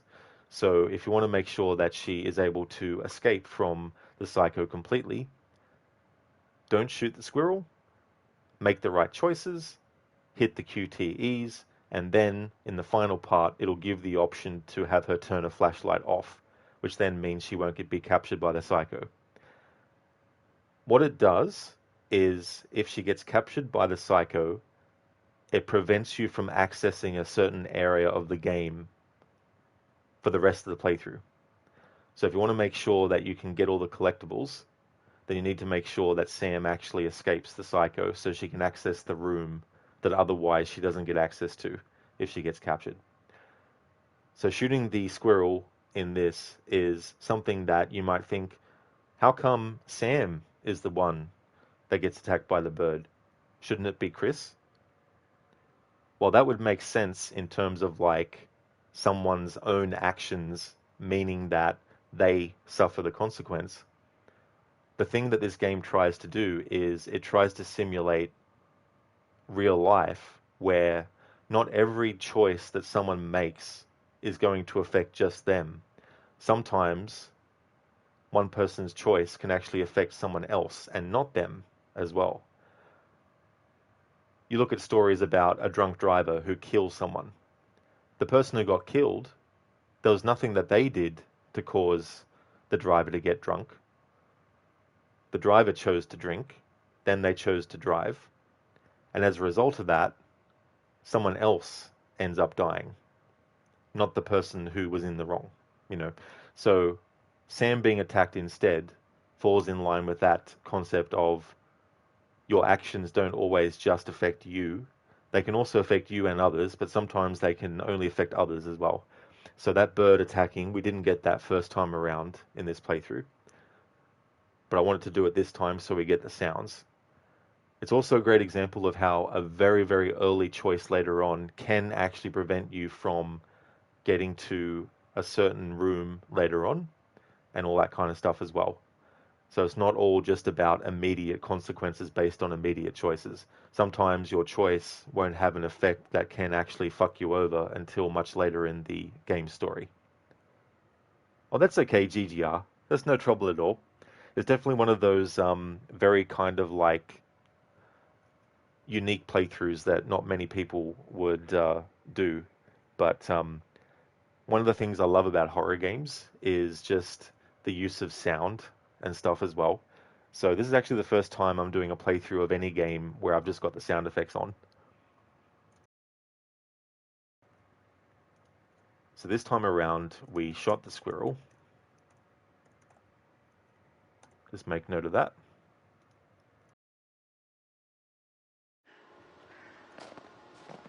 So I've already covered these sounds previously by stopping still.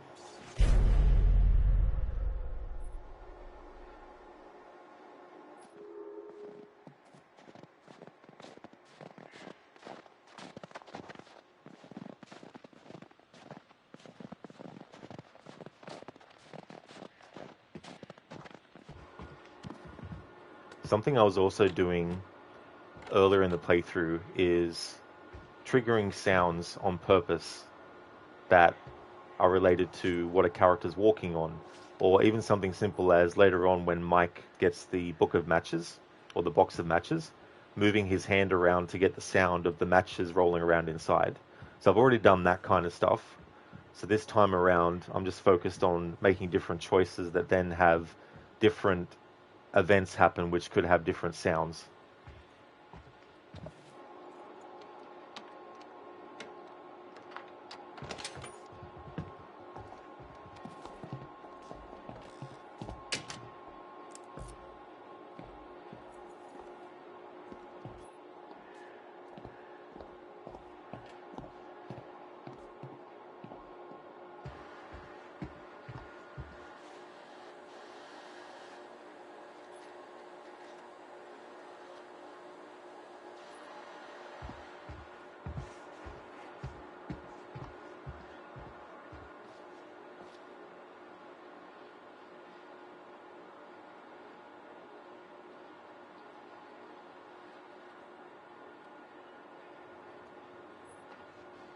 That took a while for the option to exit out to come up. I thought the game froze for a second.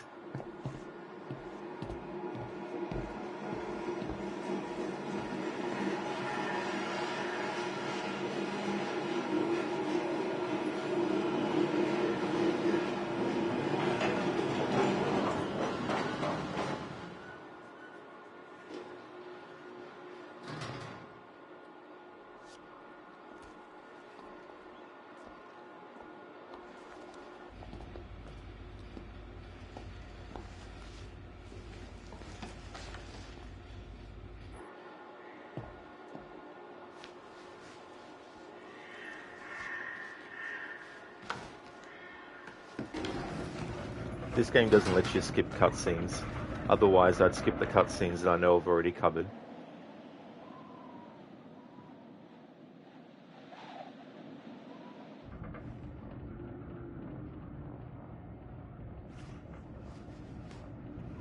So after this sequence, we'll have a part where we play as the character of Jess, or Jessica.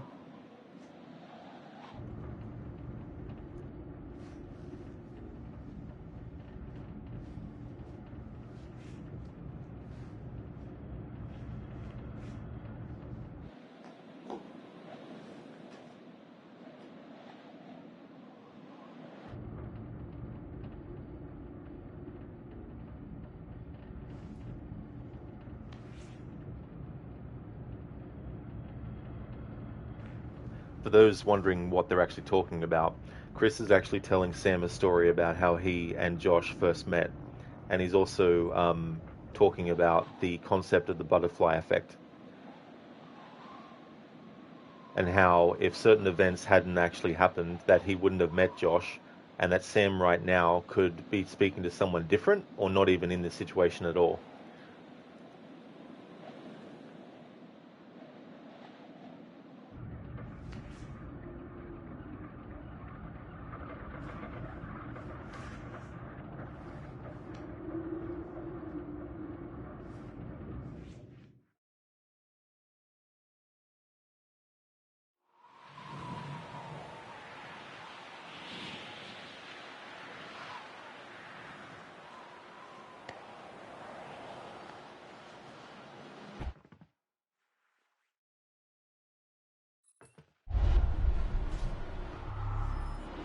Okay, so last time we chose to read the book. This time we're going to choose to look at the phone when we get the choice, that is. I'm getting ahead of myself.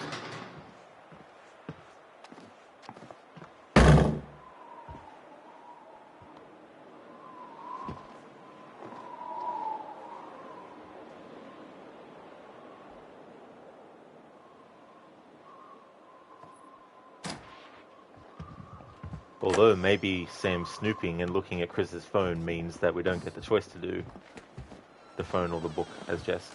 I just thought of that then. Oh no, that is later. Okay. Yeah, I was getting ahead of myself. I just looked at my notes.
One of the things I'll be covering in this pass around too, the first time around for this playthrough, I made sure that every character survived. This time around though, I'm going to be covering every single instance in which characters can die, starting from their earliest point, and then working my way upwards through chapter replays and all that kind of stuff. So we're going to be seeing a lot of character deaths for characters like Emily, because there are a lot of points where she can actually die. But other characters have other points where they can die too, as well. And there's so many different choices that you have to make that might seem on the surface like the right thing, but are actually the wrong thing in the long term, depending on what outcome you want to get. And that's the tricky thing with games like this, because you might think that, for example, the best way to kill every character is just fail every QTE. Surely you'll just get, a death every fail, and that's not how it works. So you can fail a QTE and the character might trip, but that doesn't mean they're going to trip and then fall and then get impaled on like a tree stump or something like that. They might just fall and then pick themselves up and just keep on running, you know. But there are some choices that aren't related to messing up a QTE. Some of them are related to, does this character have this item on them? If they don't, it means that an earlier choice guaranteed they didn't have it. So there's a flare gun, for example, and based on your choices with the flare gun, it'll give either Emily the opportunity to prevent herself from being bitten by the Wendigo, or it'll allow Matt to save himself from getting killed. Those kinds of choices are something that don't necessarily have the outcome happen straight away. Sometimes there's a few chapters difference between the action being done versus the consequence of it.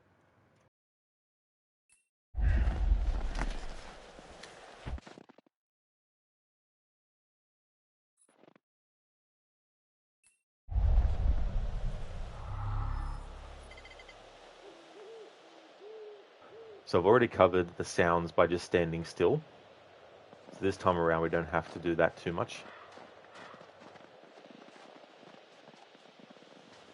Unless, of course, we get to a point where I've made a different choice this time around that leads to a different location. Then I will.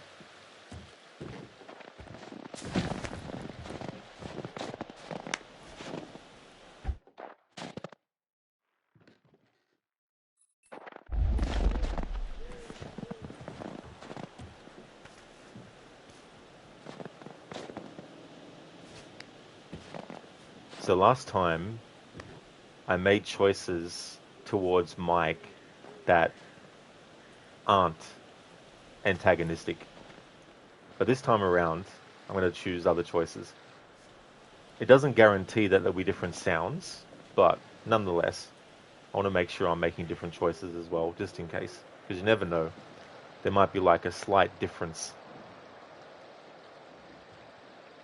So before I chose welcome, now we're going to choose threaten.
Alright, so last time we chose agree, this time we choose persist.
Sometimes in games like this, you might think that making a choice will definitively decide on what happens immediately next. So, for example, in that scenario between Emily and Matt, you might think that if you choose persist, that Emily will just decide, okay, I agree, all right, I'll go with you. But as you saw, when we went persist, she still went off, and Matt still carried the bags. But it does make differences sometimes with the relationship status between certain characters. And that can also make effects on things as well. Some that might not be apparent, but others that might be as well. So it's not always about immediately giving the player an alternative outcome. There might be some different steps that happen, but the outcome ends up being the same. So Matt will still walk off with the bags, and Emily will still walk off to go and see Mike. She doesn't tell him that, of course. She tells him that she's just got to go back and meet Sam. But we see through Ashley's eyes, looking through the binoculars, that she actually went back to talk to Mike. But if you choose persist, then Matt won't get his way, and he'll still walk off, and then Emily will still do what she was going to do anyway.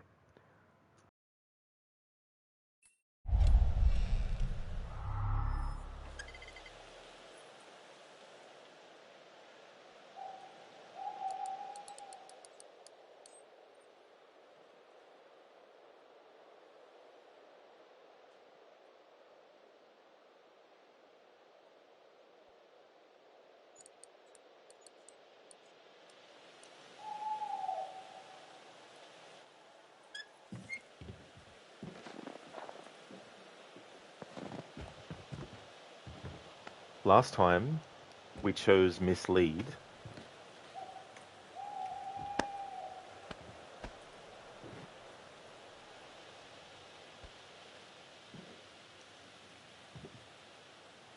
However, what I want to do is choose mislead again, because we do have another opportunity to allow Matt to actually have a look. So this time I'm going to choose mislead again, but next time I'll choose encourage.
Last time around, we had Jess check the book to read it. This time I'm going to have her check the phone. Either way, this leads to a sequence where there's a snowball fight between her and Mike. And last time around, I chose run to bench, don't hit the bird, and then kiss Mike. This time around, though, I'm going to make some differences. We're going to look at the phone. Then, instead of running to the bench, we're going to go with the snowball option. Instead of not hitting the bird, we're going to hit the bird. And then we're going to have another opportunity with a snowball. This time around, we're going to take that opportunity. And because we are going to be hitting the bird with a snowball this time around, it then creates a situation where an icicle falls, and depending on your choice after that, either I think Jess will roll out of the way automatically, or Mike will get her out of the way before it falls.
Sorry, bird.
So there we go. If you hit the bird with a snowball, that icicle moment happens. This time around, I chose to not do the QTE.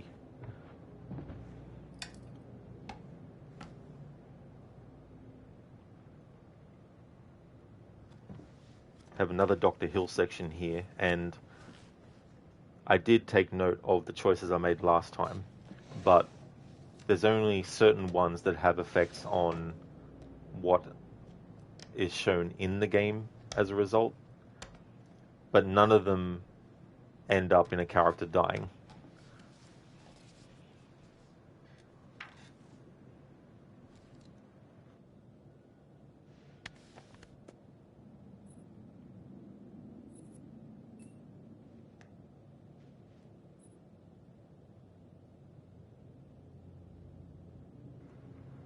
So last time we chose men worry me, and now we chose women worry me. It won't necessarily give us the same combination of options that it did last time. So I'm going to take note again this time around of what differences there are.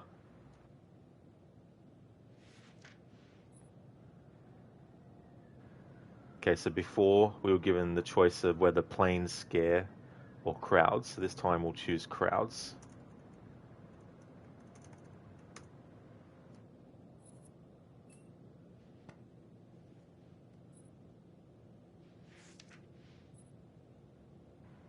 Alright, so we've got the option between I fear heights and I fear drowning. Last time we chose I fear heights, so now we choose I fear drowning.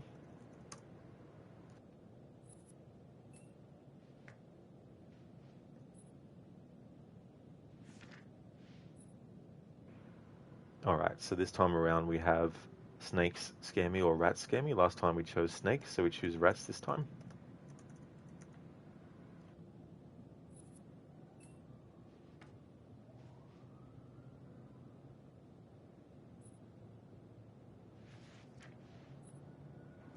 Alright, so guns are scary or knives are scary. Last time we chose guns, this time we choose knives.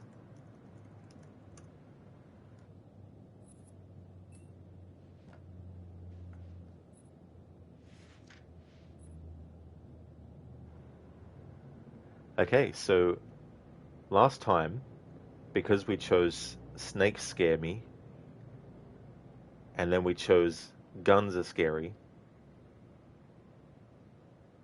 it meant that now it's like, hang on, let me start again. Previously, because I chose snakes scare me and guns are scary, the choice was between a snake or something else. But because I chose this time around knives are scary instead, then it now gives us this choice. So for this time around, I'm going to choose rats.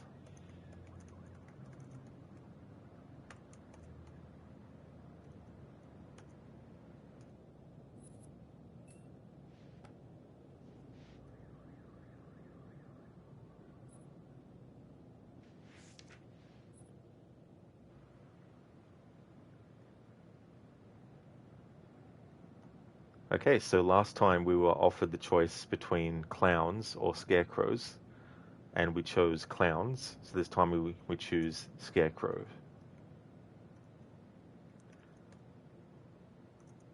Nice unintentional reference to two DC villains, Joker being a clown and Scarecrow, of course, not being a literal scarecrow, but wearing the mask of a scarecrow.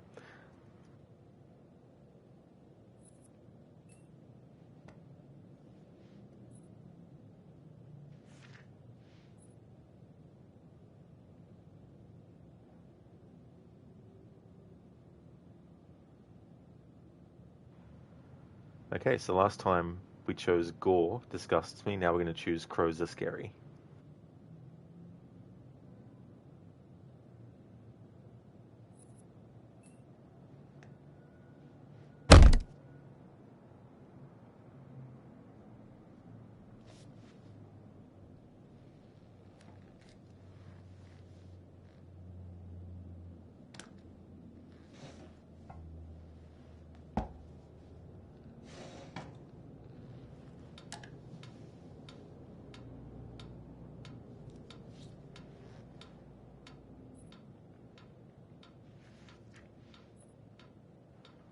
Okay, so last time around, our choices led to a choice between one or snakes scare me.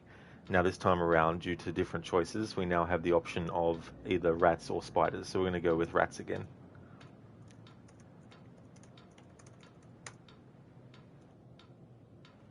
And I've already covered the metronome making the tick-tocking sound before as well.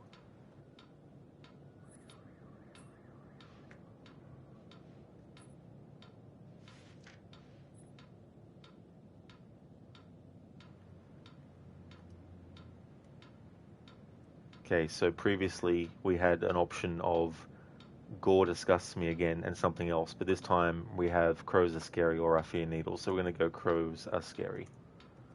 Again, these don't necessarily have anything that's going to be different sound-wise, but all the same, I'm going to choose different ones anyway.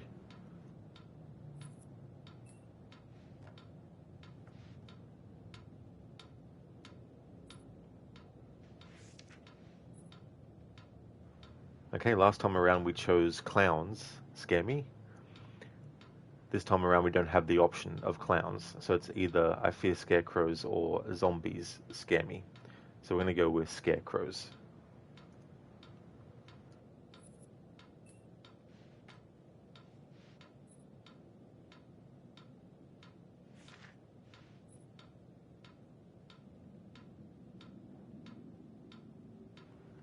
Okay, so we can choose between crows are scary or I fear dogs.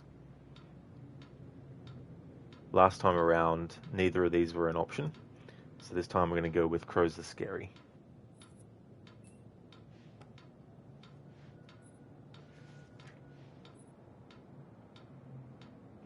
Now we have another option between crows are scary and storms scare me, which wasn't one of the options previously. So this time we'll go with crows are scary.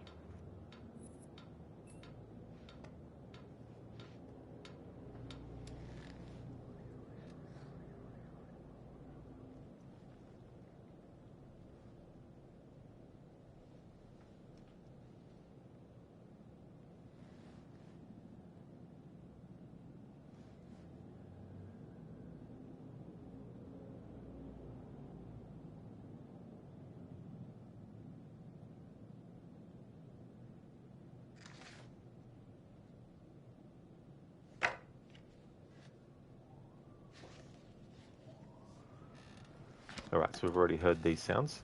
Just a heads up for headphone users, there are going to be a lot of jumping scare noises too as well.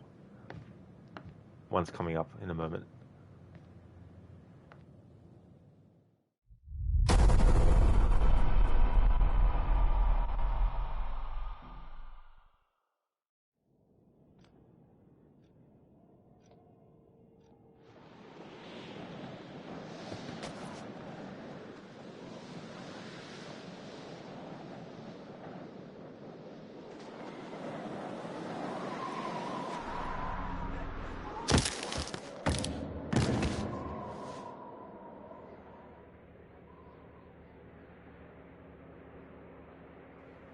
Already covered these sounds in this cutscene without talking over it. We're now entering chapter 2. We've done the prologue and chapter 1. What I'm going to do is finish chapter 2, and then that'll be it for today's stream. That's good progress though too, because I also, before starting again from scratch, went into chapter 9 to get the totem I missed and covered some stuff there, as well as going into chapter 4.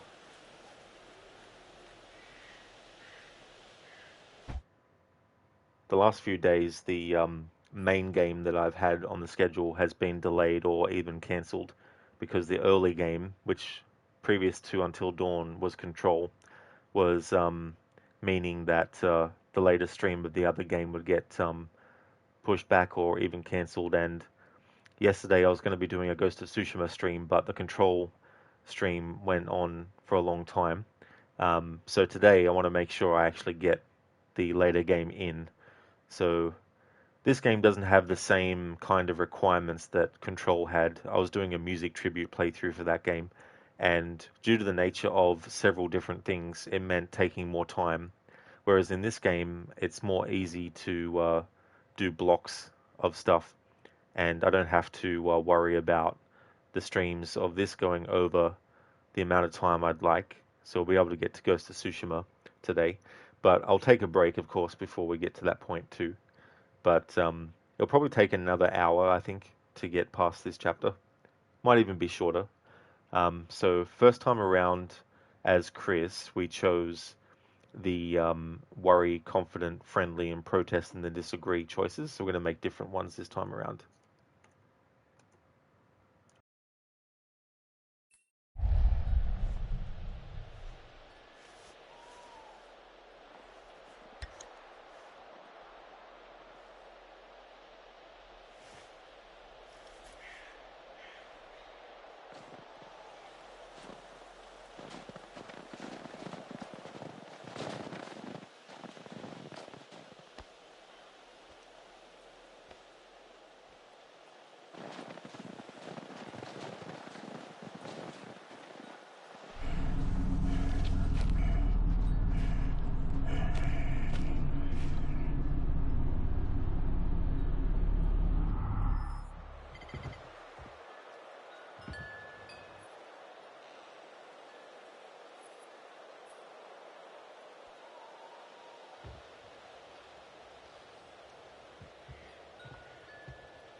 I've already covered collecting all the totems, so we don't need to do that anymore. The only one we had to do again was the tutorial one, which can't be skipped.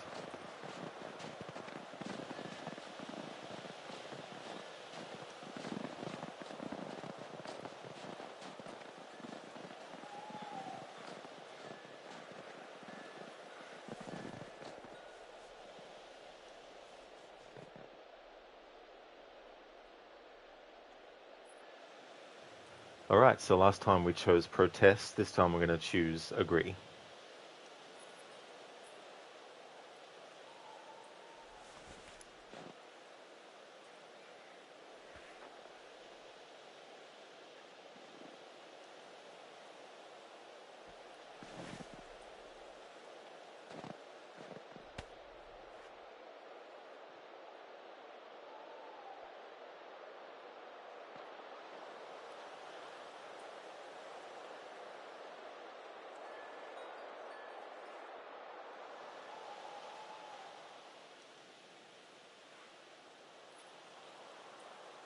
Last time we chose disagree, this time agree.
Already covered the different sounds in this area without moving forward quickly, so we can do the moving forward quickly this time around.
Alright, so last time around, earlier, we didn't actually let Matt look through the telescope to see Mike and Emily together.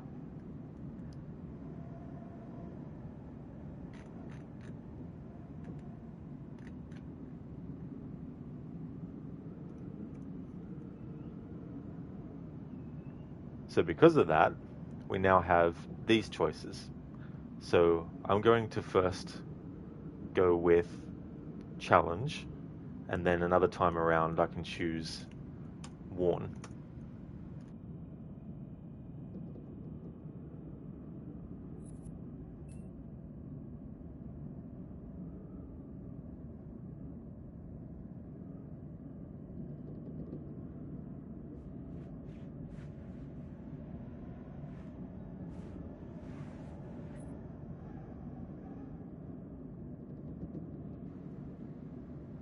Because we didn't have these options the first time around, I need to decide which one I want to choose. So we're going to go with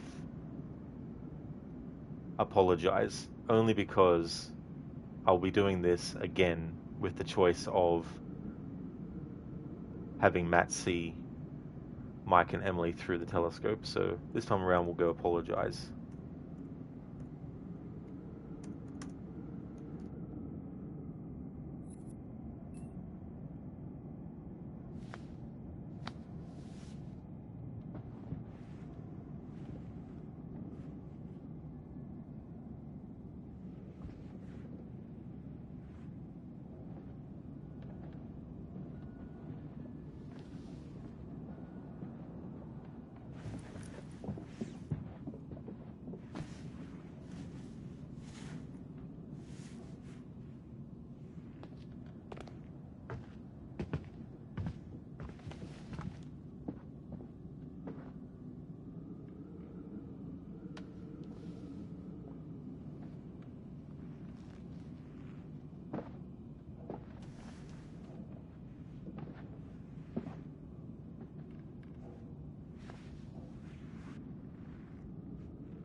Okay, so the previous choices that I just made, even though they were different to what I'd done before that, you still get to this point where you can either provoke or diffuse. So last time around when we had these options, I chose provoke for both instances. This time I'm going to choose the opposite.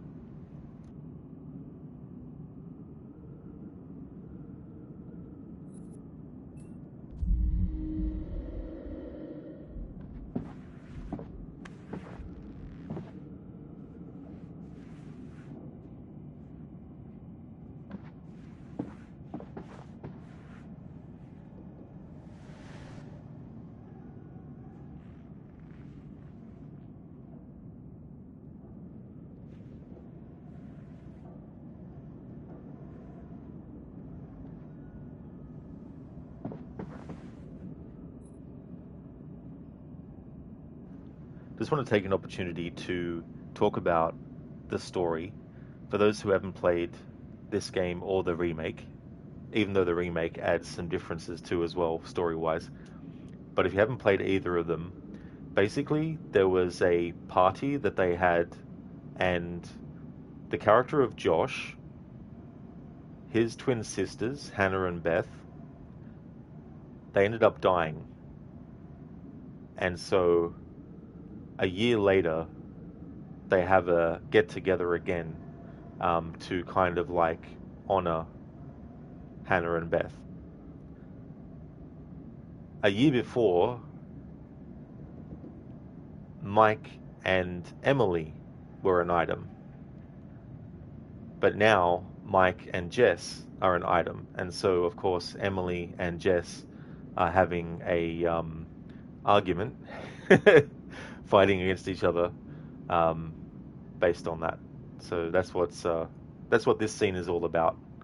Since I don't have dialogue on and stuff like that, I thought I'd talk a little bit about the story, about what's going on. So last time around we chose provoke for this instance, so this time we're going to choose diffuse.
Hello, Lone. Thank you very much for the raid. Welcome on in to you and your raiders as well. And Arctic. Hello there. Thank you very much for the raid, and welcome on in raiders from Arctic's channel as well. Thank you so very much, guys. How was your streams?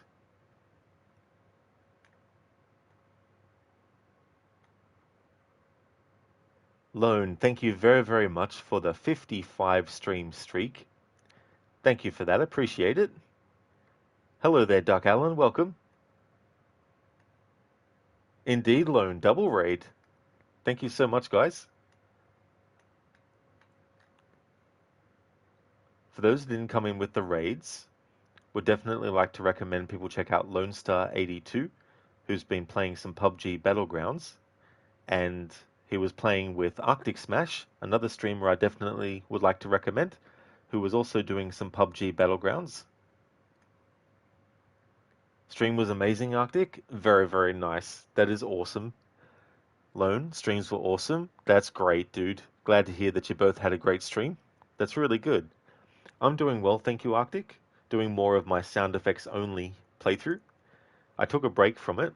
I did about 7 streams and got through the story once, but there's so many differences that I want to cover, and character deaths now, because last time I had all the characters survive. So I want to cover all the different sounds for the characters dying now. But yeah, it's going really well. For those who are new, basically I'm doing a sound effects only playthrough of the original Until Dawn. The remake was done by someone else because Sony owns the IP and they got someone else to do it. But the original was done by Supermassive, and I've got the dialogue and music turned off. Subtitles are turned off as well. Just wanted to have the sounds, and I'm basically showcasing all the sounds in like the environment, the ambience of the atmosphere, sounds related to failing QTEs, succeeding QTEs, characters dying, covering all the different outcomes and all that kind of stuff for any differences in sound, um, interacting with objects to create sound. For example, there's a point in the game where you have a box of matches, and I even went to the trouble of moving the box around with the character's hand to hear the matches roll around inside and all that kind of stuff. Plus, also covering the sounds that the characters make on different surfaces and all that kind of stuff. But I've done the majority of that the first time around for this playthrough. But now I've actually started again from scratch to make completely different choices and cover any differences in the sound that might happen as a result of that. So just a heads up for people with headphones on that there's very loud sounds and also jump scare sounds, gunshot sounds, things like that, which could happen as well, explosions and all that kind of thing. Sheila, okay, it's time for you to head to bed now. It's 4:30 a.m. in the morning, and you played too much Plague Tale Requiem today. In your new game plus, you're now on sea on the way to the island. Have a good stream, and I'll catch you in Tsushima. Absolutely, Sheila. Thank you for being here as well. I really appreciate that. And GG's on getting that progress done with the Plague Tale Requiem. Would like to also highly recommend people check out Sheila Lock's channel. He's been doing a playthrough of the second Plague Tale game, Requiem. He's getting all the achievements and upgrades and skills, all that. And he's also a big fan of other games by Supermassive, especially the Dark Pictures series of horror games, as well as The Quarry. Also Dead by Daylight as well. Also a big fan of Assassin's Creed and Mafia, to name a few as well. So definitely recommend checking out his channel. I definitely will have a good stream, Sheila. Thank you very much. And see you in Ghost of Tsushima, which I will be getting to today. Yesterday, after my stream of Control going for almost 7 hours, it meant by the time I finished that stream and playthrough, that it was, like I think it was like 10 or 10:30 at night, and I wasn't going to start a stream of Ghost of Tsushima, as awesome as the game is. So yeah, today we'll get to it though. That's all good for the GGs and for the shout out, Schiller. No problem at all, dude. Hope you get some good sleep.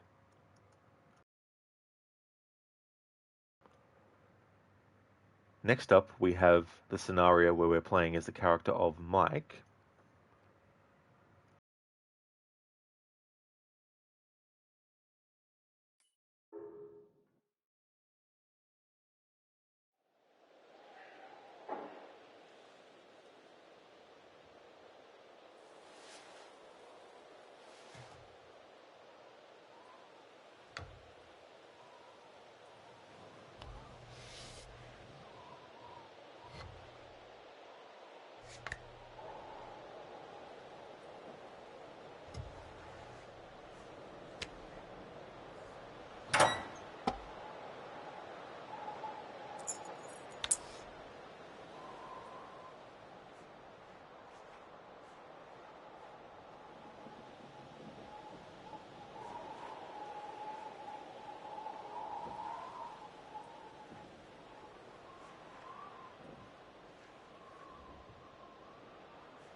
I've already covered all the sounds by just standing still in this section, so this time around we just move on.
Alright, so last time in this situation, I chose agree. So this time we're going to go disagree.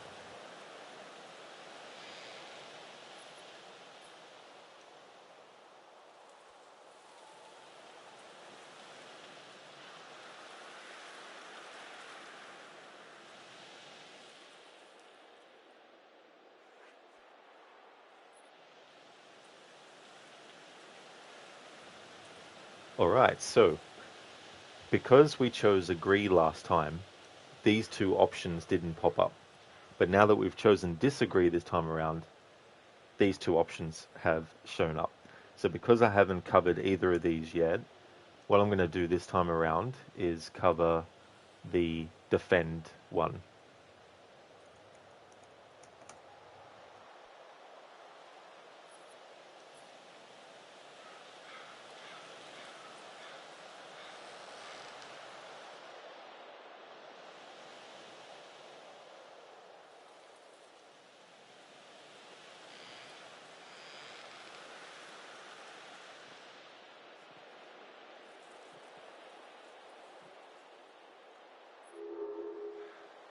Of course, Jess is not amused by that choice.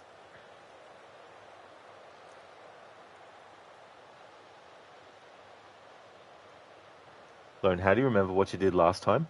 I made sure to make notes because it could be very easy to sort of like get things mixed up because there are things that might seem similar on the surface but can actually be slightly different too. But yeah, I made sure to take notes and keep notes on that kind of thing.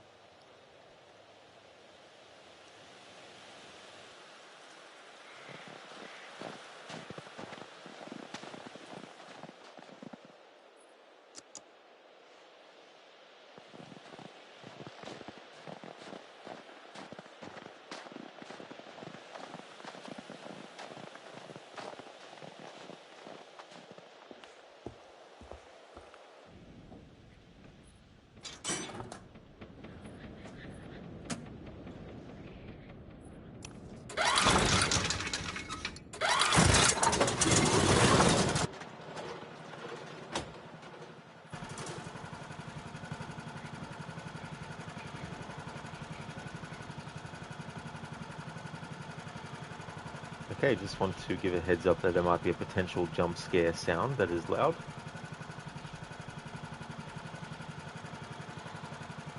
Or could be loud.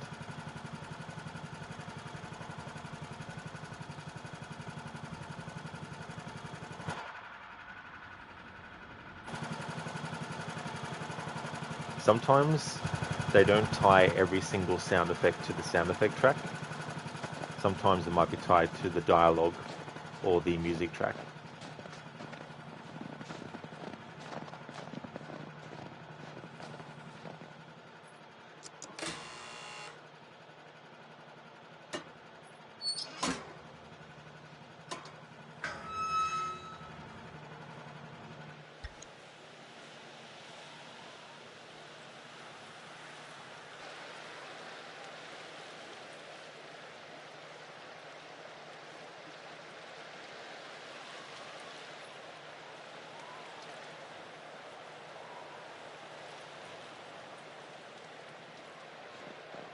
Already covered stuff by just standing still in this part, so we just keep on going.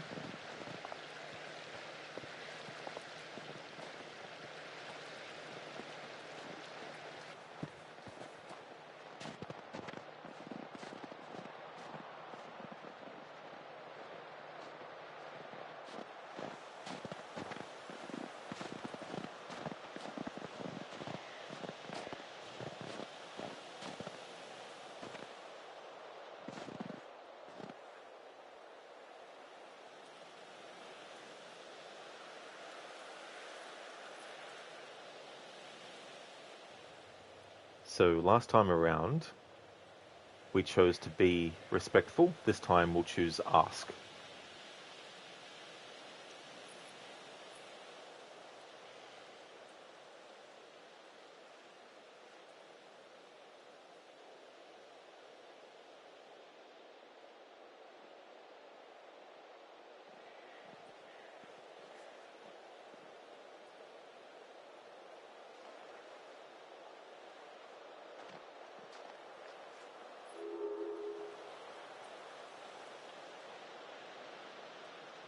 want to take this moment because I've organized a playlist now for it. Because I started this playthrough back in, I think it was January or February. After I finished the game the first time around for this playthrough, I wanted to take a break before resuming it, and so we're back with it today. But just in case people wanted to see the first 7 parts, I've actually got a playlist there of the first 7 parts of this playthrough. So this is currently part 8, and you'll see and hear all the different like sounds that I've already covered and all that kind of stuff as well.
Last time we chose heroic, we're going to choose cautious this time.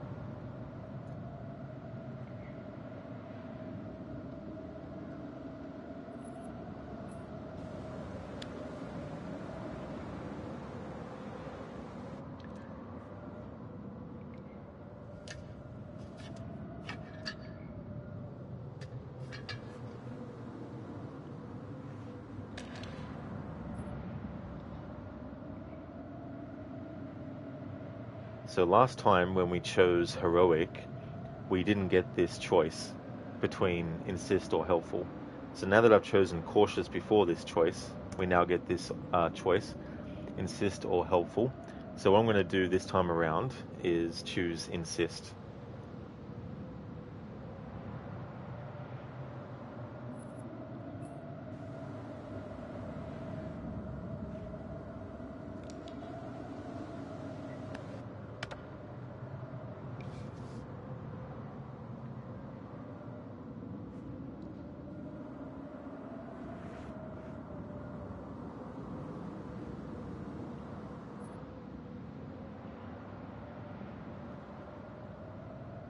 So now we have a different set of choices we never got last time around. So helpful or cautious. We'll choose cautious.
There's a QTE coming up.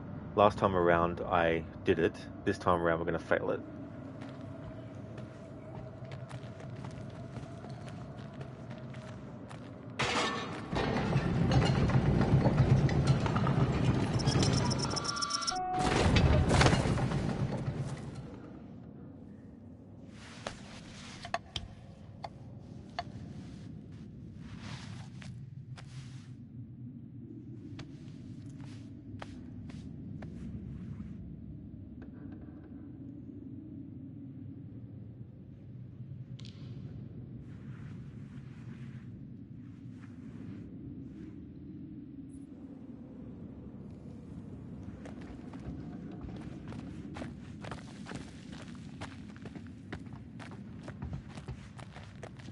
I don't need to pick up any of these clues. I might accidentally go to where they are.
Because I'm going to be having the characters walk quickly this time around for the majority of times where I can, it means that we're going to be getting a very different kind of tempo with certain sounds that I didn't really get before as well.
Already looked through that before.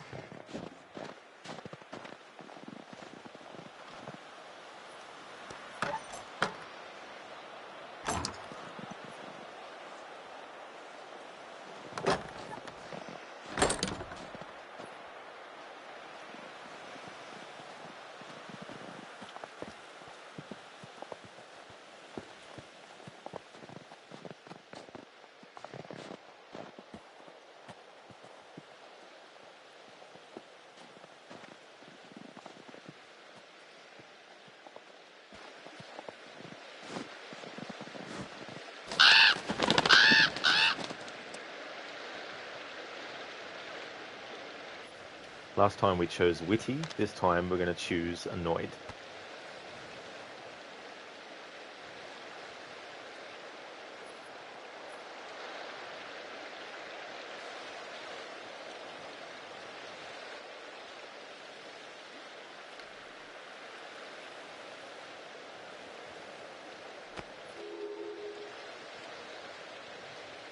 Hello there, Sancho. Welcome. Glad I caught you playing this game. Very nice timing. Yeah, continuing the sound effects playthrough that I was doing earlier this year.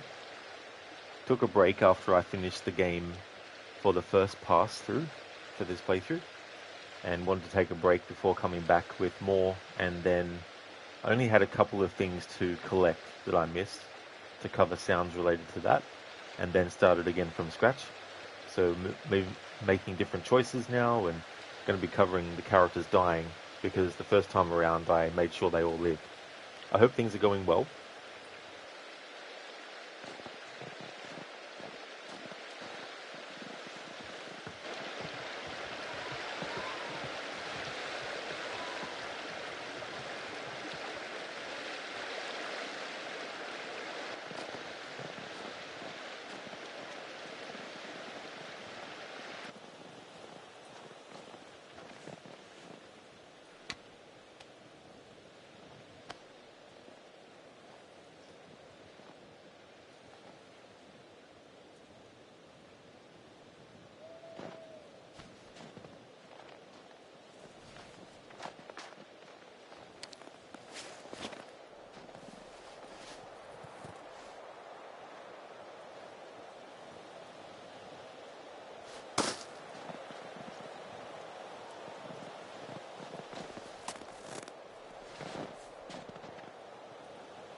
Oh, very nice, Sancho. Your weekend is going good. Hope yours is too. That is excellent. Great to hear that. Mine's going well too. Having a good one. After this stream's finished, I'm going to take a break and then be doing some more Ghost of Tsushima. I was going to do another stream of that yesterday, but what I needed to do for the Control music tribute playthrough meant I had to spend a lot of time on that and couldn't fit in Ghost of Tsushima yesterday, but because I'll be finishing the stream of this earlier than I finished my Control stream, it means I'll be able to fit that Ghost of Tsushima stream in today. But it was good to get that music tribute finished because then it made room for this game.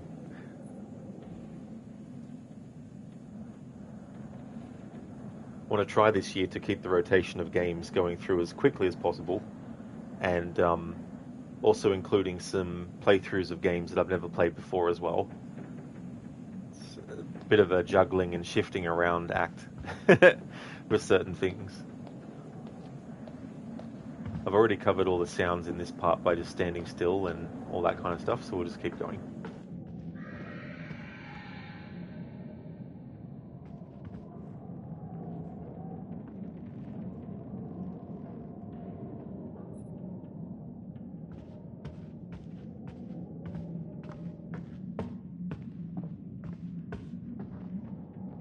And I've already gone into that room and covered the different sounds in there, so we don't need to go there this time around.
So coming up, we've got a situation where I'm going to have to choose different choices.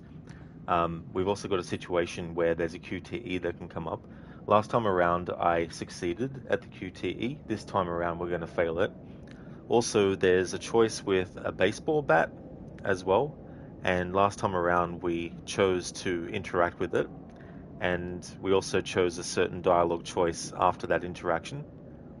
Just need to double check my notes to see if I'm going to be grabbing the bat again later, because it will come into play later on in a different chapter.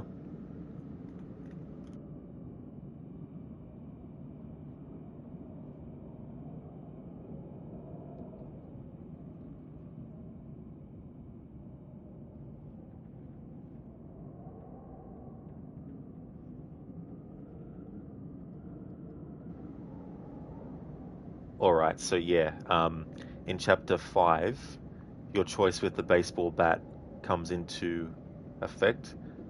And last time around, I chose run and hit with the bat, and I've already pre-entered what I want to do this time around, and so we're going to be hitting Josh again with the bat. Alright, so I need to make sure that I get the bat again, or interact with it at least.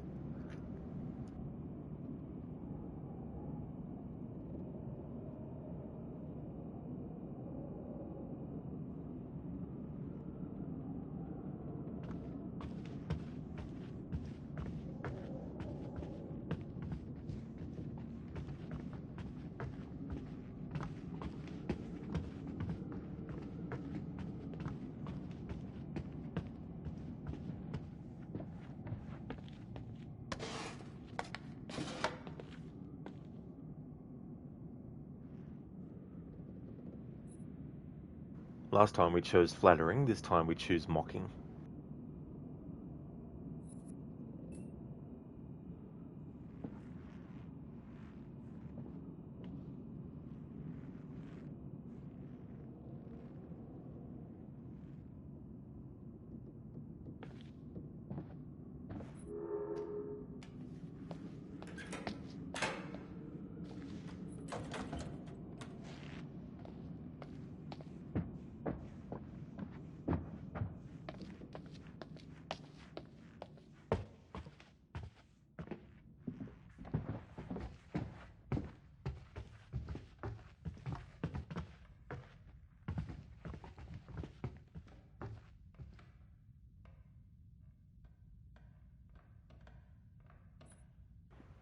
Last time we chose reassuring, this time we choose uneasy.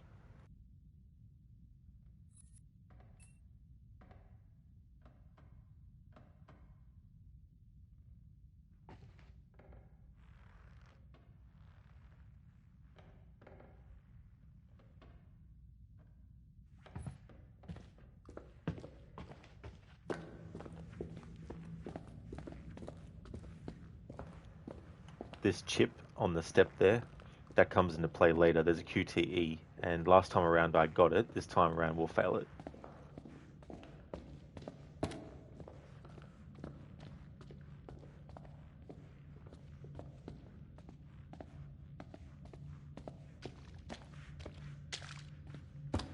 I've already covered the different sounds of what the characters are walking on.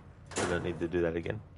Unless I reach a point where I'm in a different location than what I did last time, of course.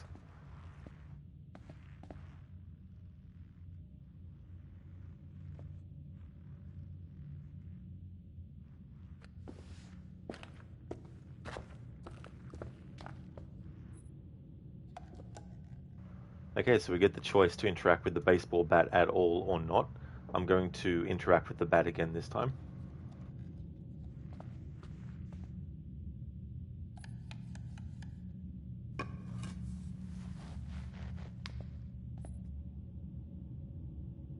Last time chose serious, this time humorous.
So I've already covered the sounds for failing this sequence on purpose.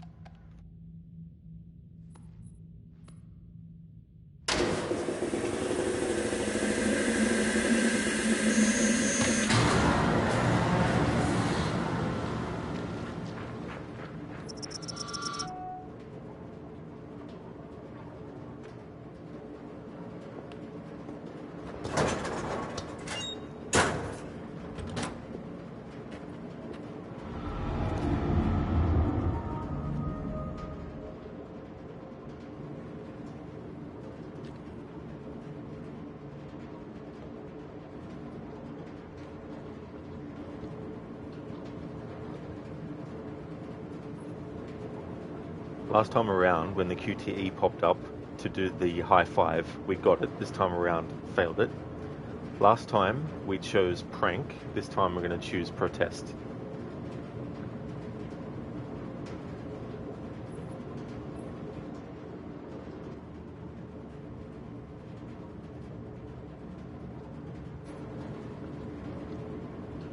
Because I didn't choose that last time, we now have two different choices this time around, accuse or protest. So I'm going to go with protest again.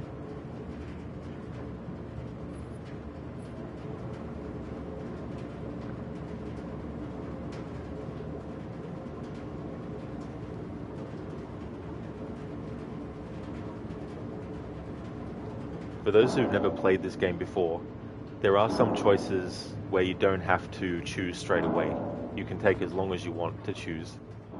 Then there's ones, of course, that are timed, and you'll definitely know which ones they are when you come across them.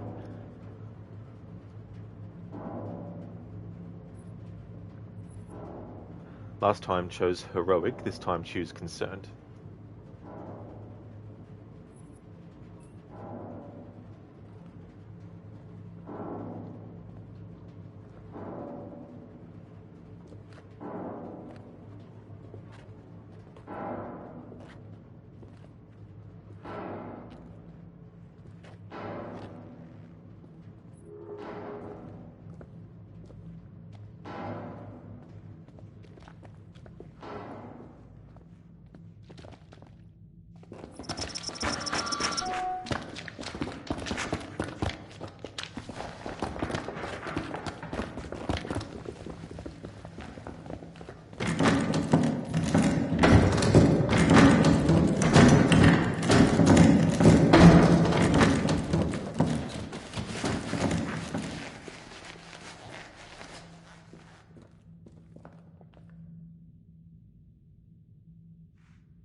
I can talk now because these sounds that are happening now happen regardless of what happens. But previously I succeeded at those QTEs, including having Sam go through the door straight away. But this time around I needed to fail them and also not do the interactions so that the sound of her trying to actually force her way through would come across.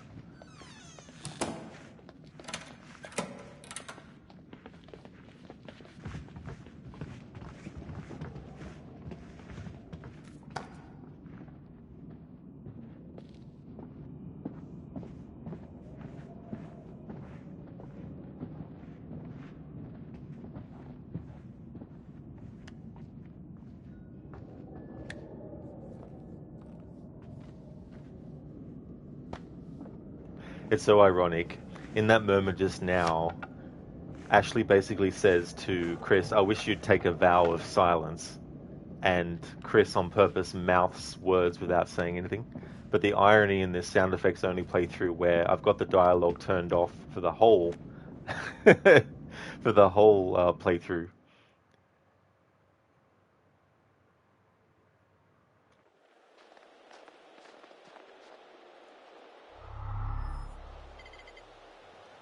So last time around, we chose the sympathize option.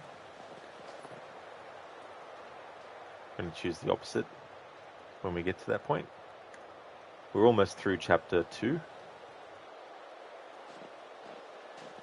That's a totem, but I've already collected all the totems and covered the sounds related to those.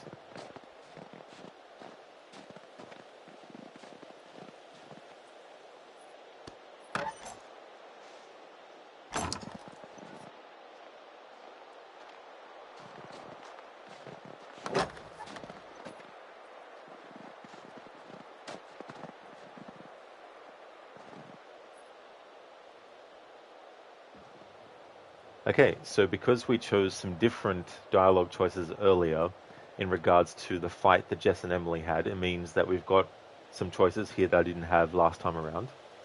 So this time I'm going to go with dismiss.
Okay, so last time around, when we had this choice, we chose flirt. This time we go the resist.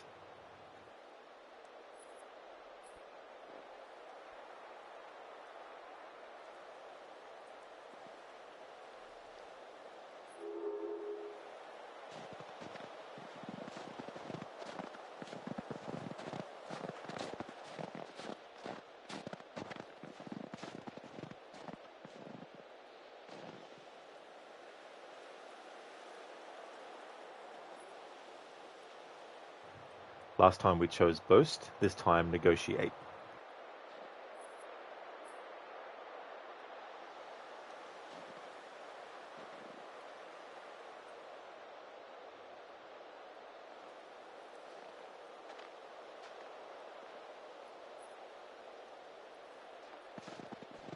That was a funny glitch. The positioning of Emily and Matt was such that they were both occupying the same space at the same time for a temporary moment.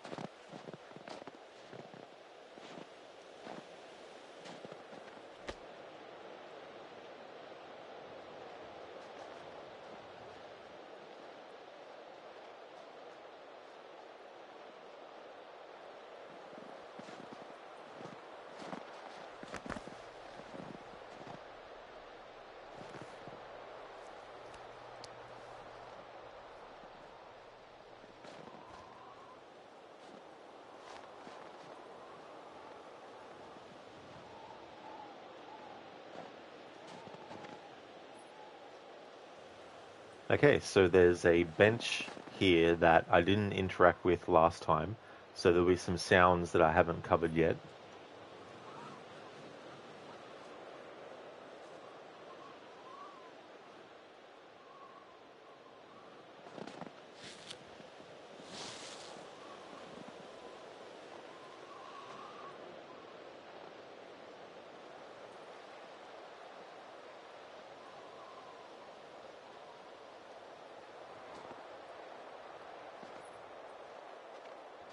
After interacting with it the initial time, you can actually do a second interaction.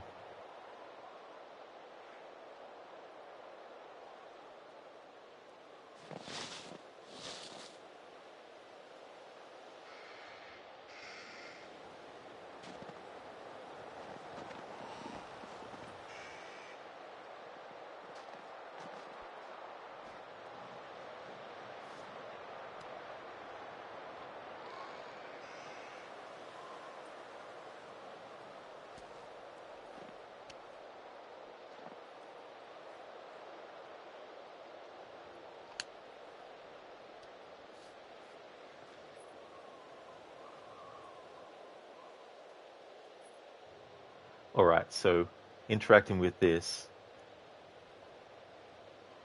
Matt actually sees this message, Mike and M for Emily. Because for those who don't know the story, a year before the events currently happening in this game right now, it was Mike and Emily who were together. Now Matt and Emily are together. And so if you interact with this bench and do it a second time, that's when Matt will actually discover this carving and then will basically, you know, confront Emily about it. And that's something that I didn't choose the last time around.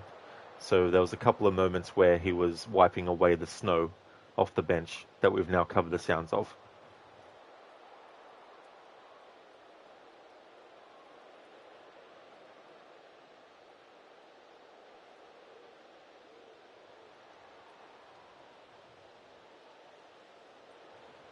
Hello there, Zereth. Thank you for redeeming the horror movie quote. So you'd like one from the movie From Hell. Haven't seen that one for a very long time.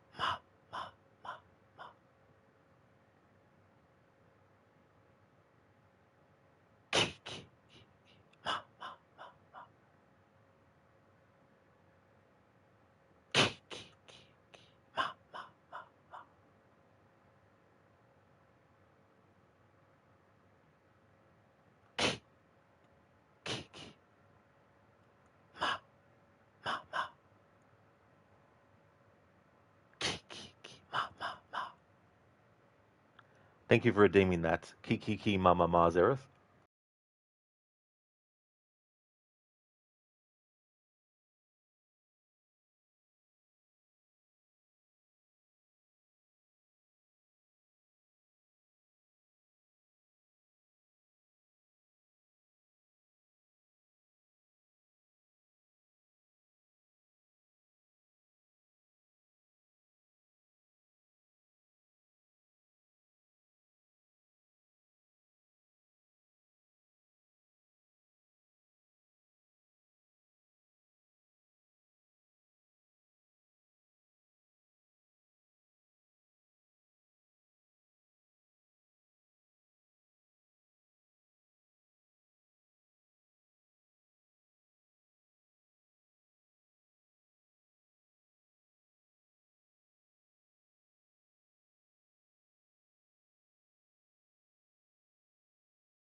Okay, so I've got a quote from the movie From Hell.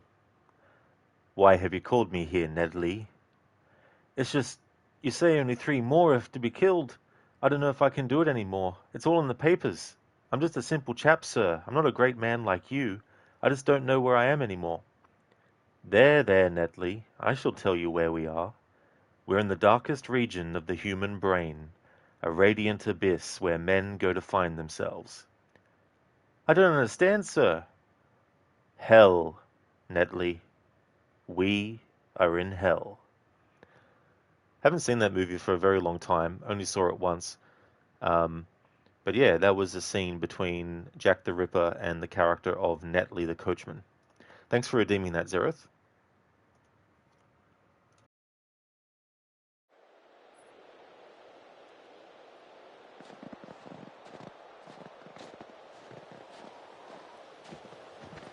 Red rum. Red rum. Red rum. Red rum. Red rum. Red rum. Red rum. Red rum. Thank you, Zereth, for redeeming the red rum from The Shining, the Stanley Kubrick movie adaptation.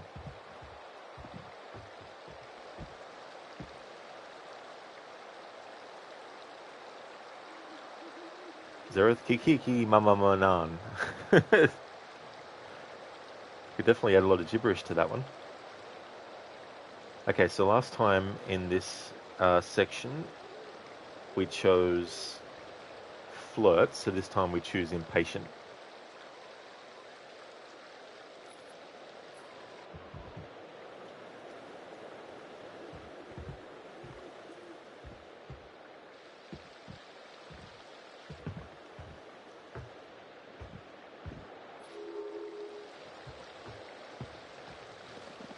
Coming up, we have a situation where Emily will do a prank on Matt, and last time around I chose the do nothing option, but this time around we're going to... Sorry, last time around I chose rescue Emily, this time around I'm going to choose do nothing.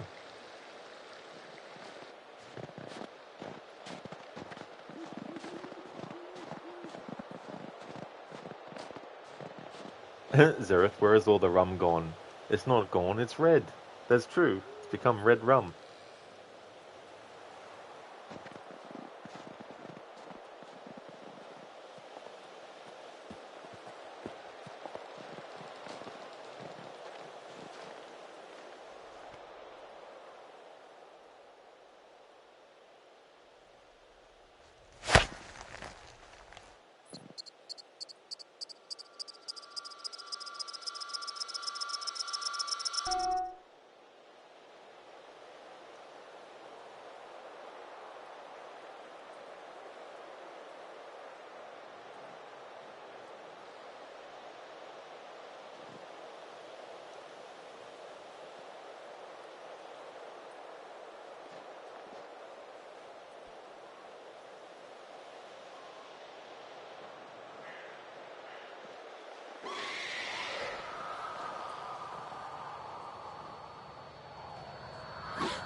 I've already covered this noise without talking over it and without moving too fast.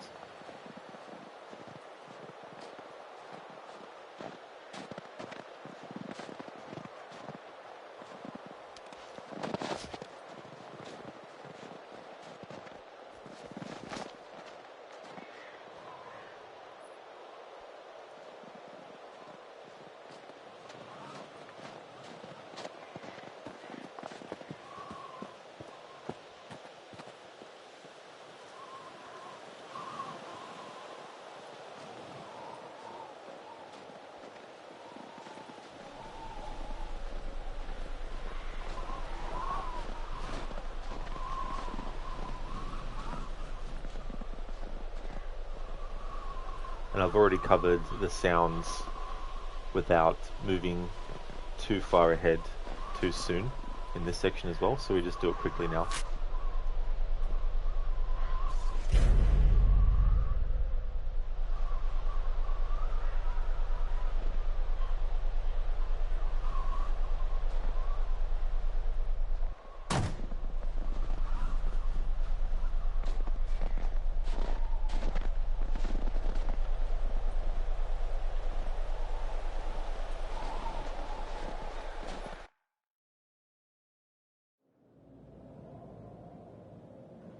I've already covered the different sounds in this moment. Going to choose different choices to what I did last time as well. Not every difference in choice has a whole different set of sound effects related to it, or even changes anything significant, but I still want to do the different choices nonetheless.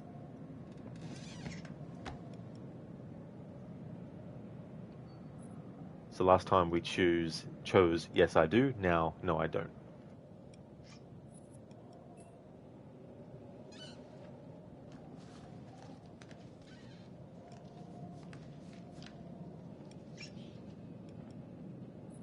Now I just remembered that the last time I played this, the choices I chose to what scared the character of Josh, I chose things that led to the snake being in the jar that's on the desk. So now that there's a rat instead, I need to cover the sounds that the rat is making, so I'll do that now.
Alright, so I want to cover as much as possible. Obviously, even with just the sound effects on, all sound effects happen. I can't isolate each individual sound effect from each other. Um, Something that is also different here is that this time around, because we had Chris shoot the squirrel, it means that at this point the squirrel is actually on the table dead there on Dr. Hill's desk. And also we have different choices in this part this time around.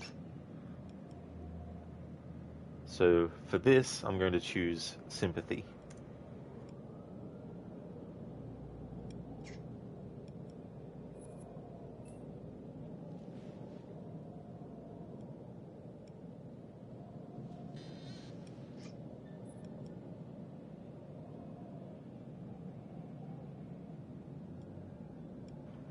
These choices were different than before.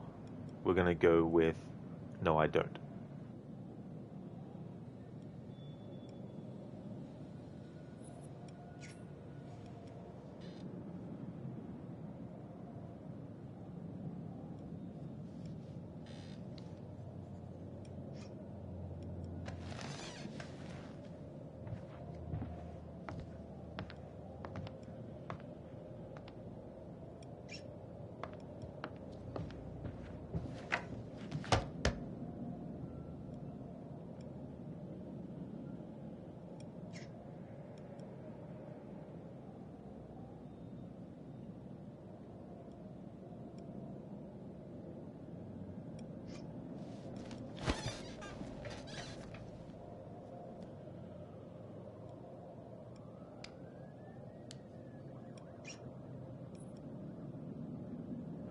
Now we are at the choices that previously happened earlier than this point.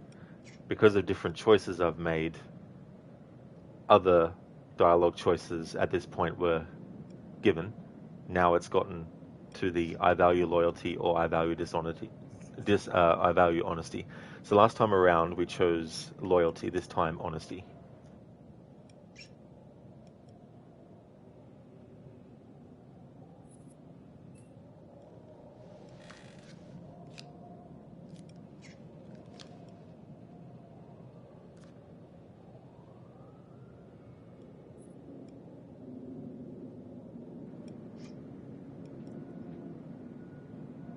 Okay, so we were given this choice last time, and last time I chose loyalty, this time we choose charity.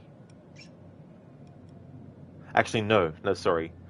Last time it was a different choice than these two. Okay, so this time for these two different choices, I'm going to choose honesty.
Alright, so I need to stop that there because I need to be able to do that recap again at the start of the next stream. This is where I'm going to call it for my stream of Until Dawn today. I want to thank everyone so much for watching the stream, especially something that is a very different kind of approach to a game. I'm always grateful to have people interested in checking out streams like this as well, outside of just, playing through a game regularly or normally, or different challenges and stuff. So the next stream that you're going to see from me will be Ghost of Tsushima. I'm going to take a break, and it's going to be a long one. It's going to be a 2-hour break. So I'm going to be back in 2 hours with Ghost of Tsushima. If you see me streaming that game, then you know it's still my Saturday.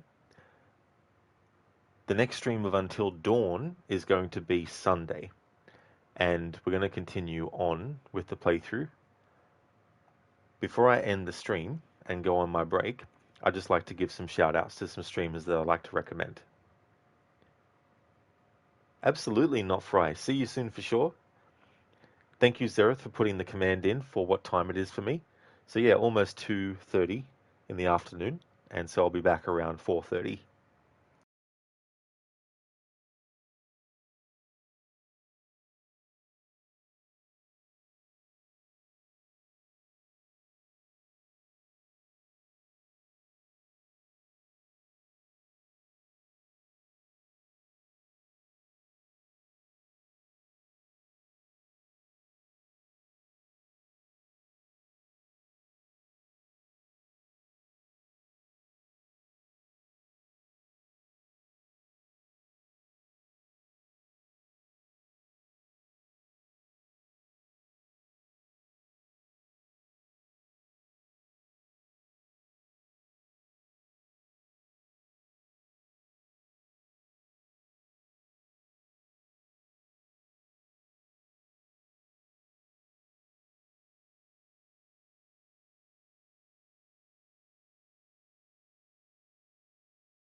Would like to highly recommend people check out Arctic Smash, who is doing some PUBG Battlegrounds, Avi the Oni, who is playing through Resident Evil 9 Requiem. Lone Star was also doing some PUBG Battlegrounds. Lucinda is playing a cat game called Little Kitty Big City. Maria Tail has been doing a playthrough for the first time of Hollow Knight. The shout outs there to Quick Dex and Schiller. There was a bit of a delay, so Stream Elements didn't put Dex's link after I typed it in, so it kind of put it after Schiller Locks.